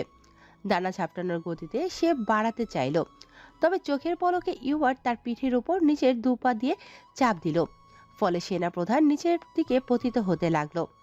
এক সময় সে ভূমিষ্ঠ হলো। সাথে সাথে পুরো ভ্যাম্পায়ার রাজ্য কেঁপে উঠল। সে একটা উল্কা ভ্যাম্পায়ার রাজ্যে আঘাত এনেছে। সারা ভ্যাম্পায়ার রাজ্যের জমিন মৃদু কেঁপে উঠল। একটা তীক্ষ্ণ বাতাসের স্রোত চারদিকে ছড়িয়ে পড়ল। ইউবার্ট ভূমির উপর দাঁড়িয়ে থেতলে যাওয়া বকুলের মৃতদেহের দিকে তাকিয়ে রইল। কিছু অকথ্য গালি দিয়ে সে রাজমহলের দিকে ফিরে যেতে লাগলো। অন্ধকার সুড়ঙ্গ পথ দিয়ে হেঁটে চলেছে ক্রিস্টি। অন্ধকারের মাঝেও সে স্পষ্ট সবকিছু দেখতে পাচ্ছে, কারণ সে ভ্যাম্পায়ার। ঘণ্টাখানেক হেঁটে চলার পর ক্রিস্টি তার সামনে কিছুটা দূরে মৃদু আলো দেখতে পেল। সে বুঝতে পারল সুড়ঙ্গ পথের সমাপ্তি হতে চলেছে। সুড়ঙ্গ পথ থেকে বেরিয়ে ক্রিস্টি নিজেকে ভ্যাম্পায়ার রাজ্যের শেষাংশে পেল। একটা স্বস্তির নিঃশ্বাস ফেলল সে। ক্রিস্টি দ্রুত ভ্যাম্পায়ার রাজ্য থেকে বেরিয়ে ঘন জঙ্গলের ভেতর প্রবেশ করল। জঙ্গলের মধ্যে দিয়ে হেঁটে যাচ্ছিল ক্রিস্টি। আচমকা বিকট এক শব্দ সে থমকে দাঁড়ালো। ভ্যাম্পায়ার রাজ্য থেকে এসেছে শব্দটা। ভ্যাম্পায়ার রাজ্যে হঠাৎ কি হলো?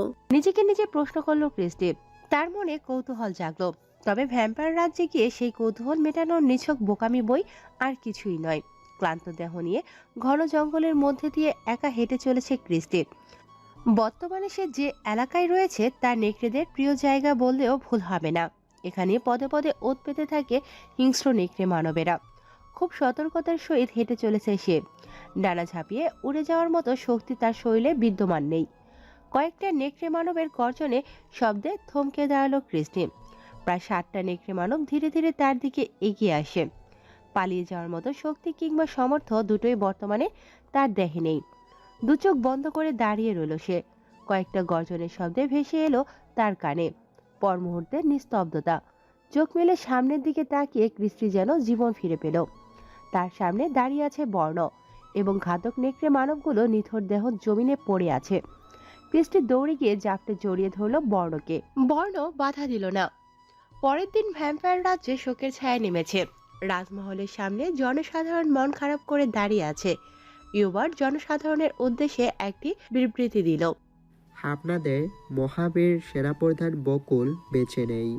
গতকাল রাতে কিছু ঘাতক নেকড়ে মানব তাকে খুব লেগেছে। এই অল্প কদিনের মধ্যেই সে আমার অতি প্রিয় হয়ে উঠেছিল। তার মৃত্যুর শোধ আমি অবশ্যই নেব। নেকড়ে সম্প্রদায়কে এই নিম্ন কাজের মূল্য দিতে হবে। মিথ্যে এই বিবৃতির ফলে ভ্যাম্পায়াররা জনসাধারণ নেকড়ে মানবদের ওপর আরো ক্ষিপ্ত হলো। ইউবার্ট বিবৃতি দিয়ে নিজ কক্ষে ফিরে গেল। ইউবার্টের নিকট সেই ঘাতক মেয়ে ভ্যাম্পায়ারটি তথা নতুন মহারানী ইউবার্টকে বলল, আমি জানি আপনি সেনাপ্রধানকে হত্যা করেছেন। নিশ্চয়ই সেনাপ্রধান ক্রিস্টিকে পালিয়ে যেতে সাহায্য করেছিল, তাই না? এই না হয় আমার রানী। ক্রিস্টির প্রতি আপনার খুব লালসা, তাই না? তাই আমাকে দিয়ে তাকে জীবিত আনেন। আমার নাম জানেন আপনি? ইউবার্ট প্রশ্নসূচক দৃষ্টিতে তার দিকে তাকালো। আমি রোহিণী। ইউবার্ট চোখ বড় বড় করে বলল, বাহ, সুন্দর নাম। রোহিণী ইউবার্টের গা ঘেঁষে বসলো। ক্রিস্টির কাছ থেকে আপনি যা চাচ্ছেন আমি স্বেচ্ছায় তা দিতে পারি, তবে ক্রিস্টি। রোহিণীকে বলার সুযোগ না দিয়ে ইউবার্ট বলে উঠল, ক্রিস্টিকে ত্যাগ করতে হবে, তাই তো? রোহিণী মাথা নাড়ালো। ক্রিস্টির প্রেমিক ছেলেটার নাম কি? ওই নেকড়ে মানবটা, সে তো নেকড়ের রাজ্যের প্রিন্স বর্ণ। ইউবার্ট তার প্রহরীদের ডাক দিল। তাদের নির্দেশ দিল বর্ণ এবং ক্রিস্টি উভয়কে যেন আজকের মধ্যে হত্যা করা হয়। প্রহরীরা নির্দেশ মোতাবেক কার্য সম্পাদনে লেগে পড়ল। রোহিণী ইউবার্টের এমন কর্মে বেশ খুশি হলো। কিছু দাসীকে ডাকলো ইউবার্ট। ডেকে তাদের সে বলল, মহারানী, রোহিণীকে সাজিয়ে আমার সামনে উপস্থাপন করুন। এমন সাজ হবে যেন আমি তার দিকে তাকিয়ে থাকি। বিনা বিয়ে করে এসব? রোহিণীর কথা শেষ হওয়ার আগে ইউবার্ট বলে উঠল, তুমি বলেছ সব দিতে রাজি? রোহিণী চুপ করে রইল। একটু ভেবে সম্মতি দিল সে। মহারাজ, একটি সংবাদ ছিল। কি সংবাদ? ভ্যাম্পায়ার রাজ্যের সেনাপ্রধান বেঁচে নেই। এত সংবাদ নয়, সুসংবাদ। মহারাজ, ভ্যাম্পায়ার রাজ্যে নতুন রাজা ইয়োবার্ট বিবৃতি দিয়ে তাদের সেনাপ্রধানকে নাকি আমরা হত্যা করেছি, যা সম্পূর্ণ মিথ্যে কথা। তার এই বিবৃতির ফলে সমগ্র ভ্যাম্পায়ারবাসী আমাদের উপর ক্ষিপ্ত। আজ কিছু ভ্যাম্পায়ার আমাদের এলাকায় প্রবেশ করে। শুধু তাই নয়, কিছু নেকড়ে মানবকেও তারা হত্যা করেছে। এভাবে চলতে থাকলে শীঘ্রই যুদ্ধ লাগবে। রাজকোষে এক গুপ্তচর নেকড়ে মানব হাজির হলো। রবার্ট বললেন, ভ্যাম্পায়ারদের একটা কঠিন শাস্তি দিতে হবে। মহারাজ, আপনি কি যুদ্ধের পরিকল্পনা করেছেন? হ্যাঁ। মহারাজ, আমার মতে যুদ্ধের বদলে সমঝোতা করলে ভালো হয়। আমি তোমার কাছ থেকে কোনো পরামর্শ চাইনি। ঘণ্টাখানেক পর এলিনার কক্ষে প্রবেশ করল রবার্ট। রাতভর এলিনা কান্না করেছে। ভোরবেলায় ঘুম দেয় সে। সবেমাত্র এলিনা ঘুম থেকে উঠেছে। সংবাদটা পেতেই কক্ষে হাজির হলো রবার্ট। এলিনা, শরীর কেমন এখন? ভালো। ক্রিস্টির মোহে বর্ণ তোর গায়ে হাত তুলে বসলো। যেই ছেলে কখনো তোর সাথে চোখ রাঙিয়ে কথা বলেনি, সে তোর গায়েও আজ হাত তুলে। বর্ণকে এখন আমার নিজের ছেলে বলে পরিচয় দিতে ঘৃণা হচ্ছে। এলিনা, আমার পরে তুই হবি নেকড়ের রাজ্যের রাজা। আমি রাজা হব? কি বলছো তুমি? ভাই ভুল করেছে, তাকে সঠিক পথে আনতে হবে। গত রাতে যে বর্ণ রাজমহলে এসেছিল সে কত হিংস্র ছিল তা তুই নিজ চোখে দেখেছিস। এ আর আমাদের বর্ণ নেই, সে আমাদের কোনো কথা শুনবে না। এলিনা সামনে এসে বসে কথাটা বলল রবার্ট। এলিনা কিছু বলল না, চুপ করে রইল সে। 3 দিন পর সেদিন রাতে বর্ণ ক্রিস্টিকে নিয়ে প্রথমে নেকড়ে রাজ্যে, এরপর পার্শ্ববর্তী শহর এবং পরিবেশে আরও দুটো শহর ত্যাগ করে অন্যত্র চলে এসেছে। অপরদিকে রোহিণীর সাথে শারীরিক সম্পর্ক গড়ার পর ইউবার্ট ক্রিস্টি এবং বর্ণকে নিয়ে ভাবা বন্ধ করে দিয়েছে। ফলাফল, ক্রিস্টি এবং বর্ণকে হত্যা করতে যাদের পাঠানো হয়েছিল তারাও ফিরে এসেছে। রাজার কোনো মাথা ব্যথা নেই, প্রহরীদের কেনই বা থাকবে। তবে উভয় পক্ষ সুখে থাকলেও দুই রাজ্যের সাধারণ জনগণ ক্ষিপ্ত। ফলে সীমান্তে রোজ রোজ যুদ্ধ চলছে। বেশি দেরি নেই, এই দুই রাজ্যের বিশাল যুদ্ধ শুরু হতে চলেছে। কদিন ধরে দেখছি ভাই কিছু একটা নিয়েই তুই পড়ে আছিস। কি নিয়ে আমাকে বলবি না? একটা বিষয়ে জ্ঞান অর্জনে ব্যস্ত আছি। তুই আবারও ওই সব নিয়ে মেতে আছিস? ভ্যাম্পায়ার ও নেকড়ে মানব নিয়ে কিছু তথ্যপত্র সংগ্রহ করছি। আরে বাবা, ভ্যাম্পায়ার নেকড়ে মানব বলতে কিছু নেই। এরা সব কল্পনার জগতের কাল্পনিক চরিত্র।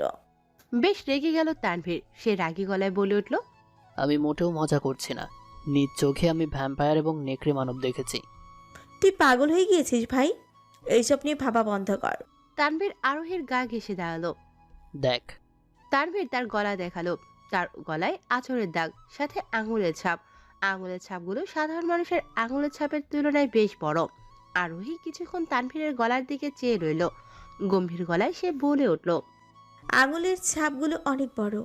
4 দিন আগে রাতে একটা নেকড়ে মানব আমার গলা চেপে ধরে ধমকি দিয়েছিল। ভাগ্য ভালো আমি বেঁচে আছি। 1 মিনিট, সেদিন রাতে তো আমি ঘরে ভারী কিছু চলার শব্দ পেয়েছিলাম। ভেবেছিলাম তুই হয়তো, অবশ্য পরে আমি উঠেছিলাম, তবে ঘরে কাউকে দেখিনি। মনের ভুল ভেবে নিজেই ঘরে ফিরে যাই। ওটা মনের ভুল নয়, তুই নেকড়ে মানবের পদধ্বনি শুনেছিলি। গম্ভীর গলায় বলল তানভীর। স্তব্ধ হয়ে কিছুক্ষণ দাঁড়িয়ে রইল আরোহী। তবে কি সত্যি ভ্যাম্পায়ার এবং নেকড়ে মানব রয়েছে? হ্যাঁ, আছে। মহারাজ, আজও সীমান্তে যুদ্ধ বাঁধে।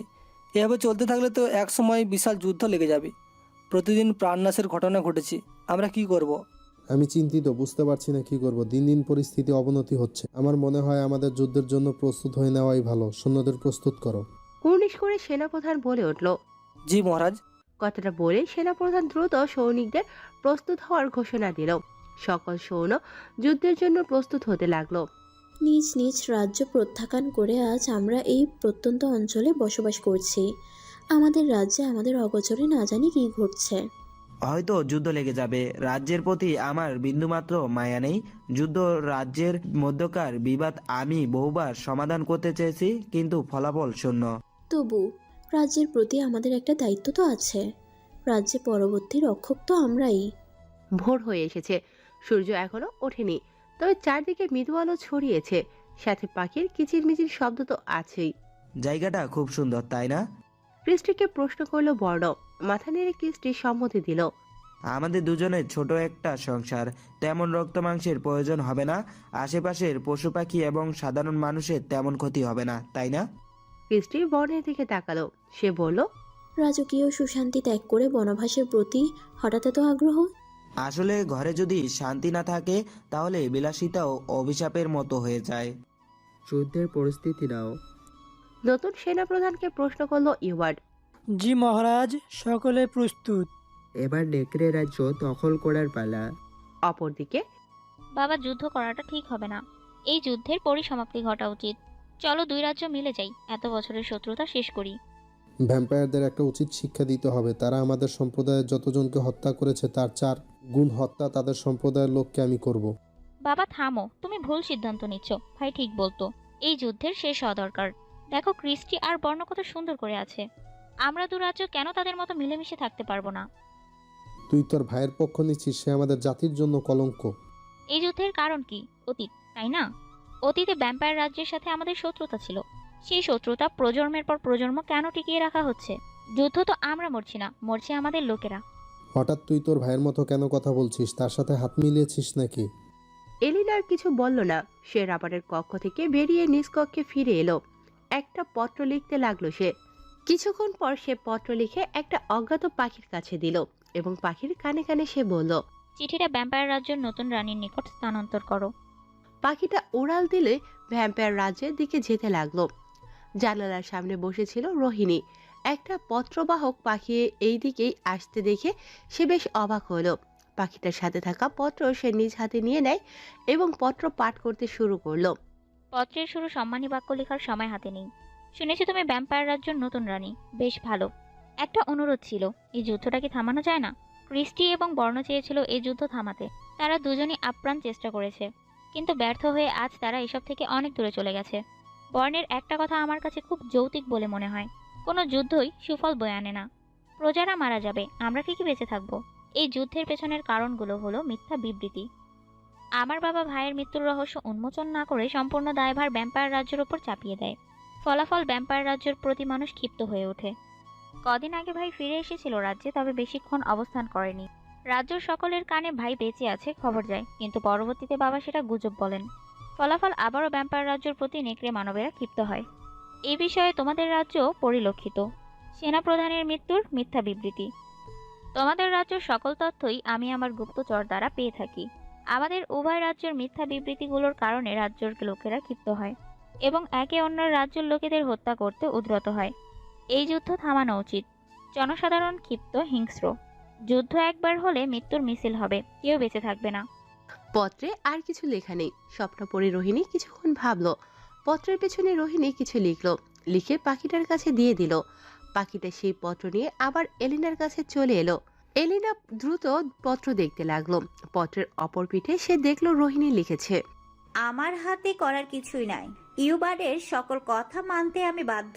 আমি কখনো মহারানীর মর্যাদা পাইনি, শুধু নামমাত্র। ইউবার্ড শুধু আমাকে ভোগ করে, আর কিছু না। রোহিণীর প্রত্যুত্তর দেখে এলিনা হতাশ হলো। তাহলে কি আর করার কিছু নেই? মনে মনে নিজেকে নিজে প্রশ্ন করলো এলিনা। তানভীর তার বোন আরোহীকে সবটা খুলে বলল। সব শুনে আরোহী কোনোভাবেই বিশ্বাস করতে পারল না এসব। আমার এসব কিছুই বিশ্বাস হচ্ছে না। কিন্তু এটাই সত্য। ভাই, যদি সত্যি হয়ে থাকে তাহলে আমাদের এখানে থাকা কোনোভাবে নিরাপদ নয়। এই শহর ছেড়ে আমাদের উচিত অন্য শহরে চলে যাওয়া। সেদিন তোর উপর আক্রমণ হয়েছে, আগামীতে যদি আবার হয়। তোর ভাষ্যমতে সব কিছু বাস্তবে ঘটেছে, সুতরাং এখানে থাকা নিরাপদ নয়। তানভীর মাথা নেড়ে সায় দিল। আমি তাহলে বাবার সাথে কথা বলছি, অন্য শহরে চলে যাওয়ার ব্যবস্থা করছি। তানভীরের রুম থেকে প্রস্থান করলো আরোহী। ঘণ্টাখানেক পর আরোহী আবার তানভীরের রুমে এলো। বাবার সাথে কথা হয়েছে, আপাতত আমরা অন্য শহরে ফুপুদের বাসায় থাকবো কিছুদিন, এরপর নতুন বাসায় উঠবো। 3-4 দিনের মধ্যে এই শহর ছেড়ে যাব আমরা। তুই বাবাকে কি বলেছিস? জানতে হবে না, সিক্রেট। তাদের কথোপকথনের মাঝে রুমে প্রবেশ করে তানভীরের বাবা। তানভীর, এসব করবি তুই? তোর কারণে আজ শহর ছাড়তে হচ্ছে আমার। যাই হোক, আগামীতে এমন ভুল করবি না। কথাগুলো বলে একটা দীর্ঘ নিঃশ্বাস ফেলে রুম থেকে বেরিয়ে গেলেন তানভীরের বাবা। তুই বাবাকে কি বলেছিস? তেমন কিছুই না, তুই একটু মারামারি করছিস, ঝামেলা পাকিয়েছিস, তারপর আরো কত কিছু বলেছি। সেগুলো শুনলে তুই আমার উপর রাগ করবি। এইটুকু জেনে রাখ, নতুন বাসায় ওঠার পর কমপক্ষে 1 মাস তুই নির্ঘাত গৃহবন্দী থাকবি। আরোহী, তুই আমার বোন নাকি শত্রু? আরোহী তানভীরের কথায় কর্ণপাত না করে রুম থেকে বেরিয়ে গেল। পরের দিন রবার্ট এবং উপরস্থ অন্যান্যদের জন্য প্রস্তুতকৃত খাদ্যে এলিনা ঘুমের ওষুধ মিশিয়ে দিল। ফলাফল, তারা খাবার খেয়ে অঘোর ঘুমে ঢলে পড়ল। এরপর এলিনা তার চেনা প্রহরীদের দ্বারা রাজ্যের সকল জনগণকে ডেকে আনল। জনসমাগমের উদ্দেশ্যে এলিনা বলতে লাগলো, এতদিন ধরে আপনাদের মিথ্যা কথা বলা হচ্ছে। আমার ভাইকে ভ্যাম্পায়ার রাজ্যের কেউ হত্যা করেনি, সে জীবিত আছে। এই যুদ্ধ দেখতে দেখতে সে বিরক্ত, তাই রাজ্য ছেড়ে অনেক দূরে চলে গেছে। কোনো যুদ্ধই সুফল বয়ে আনে না। আমার ভাই এই যুদ্ধ বন্ধ করতে চেয়েছিল, তবে তার কিছু ভুল পদক্ষেপের কারণে হিতে বিপরীত আজ নতুন করে যুদ্ধ বাঁধালো। বিগত কদিন ধরে সীমান্তে চলা যুদ্ধে আপনাদের পরিবারের অনেক প্রিয়জন মৃত্যুবরণ করেছে। সামনে যে বিশাল যুদ্ধ লাগতে চলেছে, সেখানেও আপনাদের অনেক প্রিয়জন মৃত্যুবরণ করবে। এই যুদ্ধের কোনো উদ্দেশ্য নেই, শুধু শুধু গায়ে পড়ে শত্রুতা করা। আমি যুদ্ধ চাই না। সমস্যাটা আসলে আমাদের মধ্যে। আমরা রাজ্যের প্রধানেরা অন্য রাজ্যের দিকে কুদৃষ্টি দেই, ফলে যুদ্ধ লাগে আর ক্ষতি হয় আপনাদের। আপনাদের কাছে অনুরোধ, এই যুদ্ধে অংশগ্রহণ করা হতে বিরত থাকুন। বয়কট করুন যুদ্ধ। সমস্যা প্রধানের মধ্যে, তাদের মধ্যে যুদ্ধ হোক। জনসাধারণ কেন বলির পাঠা হবে? এলিনার বিবৃতি শুনে নেকড়ে জনসাধারণের মধ্যে একটা কোলাহল সৃষ্টি হলো। এলিনা আর কিছু বলল না, সেখান থেকে চলে গেল। ঘণ্টাখানেক পর রবার্ট সেনাপ্রধান সহ অন্যদের ঘুম ভাঙল। সকলে বুঝতে পারল তাদের ঘুমের ওষুধ এলিনা দিয়েছে। রবার্ট বেশ ক্ষিপ্ত হলো। এলিনাকে বন্দি বানানোর নির্দেশ দিল সে। সেনাপ্রধান তার প্রহরীদের নির্দেশ দিল এলিনাকে বন্দি বানাতে, কিন্তু কোনো প্রহরী তার আদেশ মান্য করল না। কি হলো, তোমরা আমার আদেশ অমান্য করছো কেন? ওরা তোমাদের ত্যাগ করেছে। রাজকোষে এসে কথাটা বলল এলিনা। সেনাপ্রধান এবং অপরস্থ অন্যরা এলিনাকে বন্দি করতে চাইল, কিন্তু প্রহরীরা বাধা দিল। উল্টো প্রহরীরা তাদেরই বন্দি বানালো। বাকি রইল শুধু রবার্ট। বাবা, এবার বন্ধ করো এই যুদ্ধ। আমি মরে যাব, তবে ওই ভ্যাম্পায়ারদের সামনে মাথা নত করব না। এলিনা প্রহরীদের ইশারা করলো রবার্টকে বন্দি করে নিতে। এলিনার হুকুম মোতাবেক রবার্টকে প্রহরীরা বন্দিখানায় নিয়ে বন্দি করে ফেলল। বিড়বিড় করে এলিনা বলে উঠল, মাফ করে দিও বাবা, তুমিই বলেছিলে রাজ্যটা আমাকেই সামলাতে হবে। আমি নিজের দায়িত্ব পালন করেছি। এরপর এলিনা নিজ কক্ষে এসে দুটো পত্র লিখল। একটি পত্র নিয়ে পাখি ইউবার্ডের কাছে হস্তান্তর করল, আর অপর পত্রটি নিয়ে পাখিটা অজানা কোনো গন্তব্যে রওনা দিল। ইউবার্ড এলিনার পত্র খুলে পড়তে লাগলো। দুবাক্যে লিখেছে সে, যুদ্ধে আমরা যাচ্ছি না, এই যুদ্ধ আমরা চাই না, বাকিটা আপনাদের ইচ্ছে। পত্রটা পড়ে ইউবার্ড বসে ভাবতে লাগলো। ঠিক সেই সময়ে রোমে রোহিণী প্রবেশ করলো। কি হলো মহারাজ, আপনাকে বেশ চিন্তিত দেখাচ্ছে। নেকড়ে রাজ্য থেকে চিঠি এলো, ওরা যুদ্ধে আগ্রহী নয়, যুদ্ধ করতে চাচ্ছে না। এটা তো সুসংবাদ। আপনি চিন্তিত কেন হচ্ছেন? যুদ্ধ হচ্ছে না, এতে আমরা সৈন্য হারাচ্ছি না, আমাদের রাজ্য নিরাপদেও থাকবে। এলিনার সাথে কি তোমার বন্ধুত্ব হয়েছে নাকি? শুনলাম কতদিন এলিনার সাথে তোমার পত্র আদান প্রদান হয়েছে।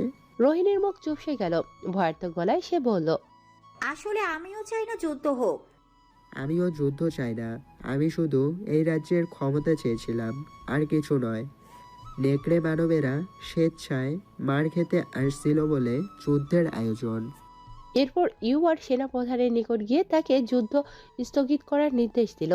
নির্দেশ মান্য করে যুদ্ধ স্থগিত করল। 4 মাস পর একটা পাখি পত্র নিয়ে বর্ণের নিকট এলো। বর্ণ পত্রটা হাতে নেয়। পত্রের অবস্থা দেখে সে বলে উঠল, অনেক আগের পত্র মনে হচ্ছে। কে পত্র পাঠিয়েছে? জানি না, দেখি পথে কি লেখা। ভাই, তোর সেদিনের এক চর আমাকে অনেক কিছু শিখিয়েছে। তোর অসমাপ্ত কাজ আমিই সমাপ্ত করলাম। হ্যাঁ, যুদ্ধ হচ্ছে না আর, রাজ্য সিংহাসনটা খালি, সেটা অপেক্ষাতে আছে। পত্রটা পড়া শেষ করে বর্ণ মৃদু হাসল। পত্রের পুরো লেখাটা ক্রিস্টিও পড়েছে। সে বলে উঠল, তাহলে আমরা ফিরছি। 2 দিন পর বর্ণ আর ক্রিস্টি হেঁটে শহরের এক সড়ক দিয়ে যাচ্ছে। উদ্দেশ্য নিজ রাজ্যে ফিরে যাওয়া। পথিমধ্যে বর্ণ থমকে দাঁড়ালো। তার থেকে হাত 3 দূরে দাঁড়িয়ে আছে তানভীর। ক্রিস্টি আর বর্ণ তানভীরকে দেখে বিপরীত দিকে দৌড় দিল। অপরদিকে তানভীর বর্ণকে দেখে ভয় পেয়ে অন্যদিকে দৌড় দিল। দুপক্ষ দুদিকে দৌড় দিল। একটু দূরে যেয়ে থেমে গেল বর্ণ। আমরা দৌড়াচ্ছি কেন? ক্রিস্টি পেছন ফিরে তাকিয়ে বর্ণকে বলল, দেখো ছেলেটা কত জোরে দৌড়াচ্ছে। আচ্ছা, আজ আমাদের দেখে ছেলেটা ভয় পেয়ে দৌড় কেন দিচ্ছে? আসলে আমি তাকে ভয় দেখিয়েছিলাম, তাই এখন পালাচ্ছে। তানভীর, আরো জোরে দৌড়াও, আমি আসছি কিন্তু। তানভীর পেছন ফিরে একবার তাকালো। এরপর সামনের দিকে তাকিয়ে আরো জোরে দৌড়াতে লাগলো।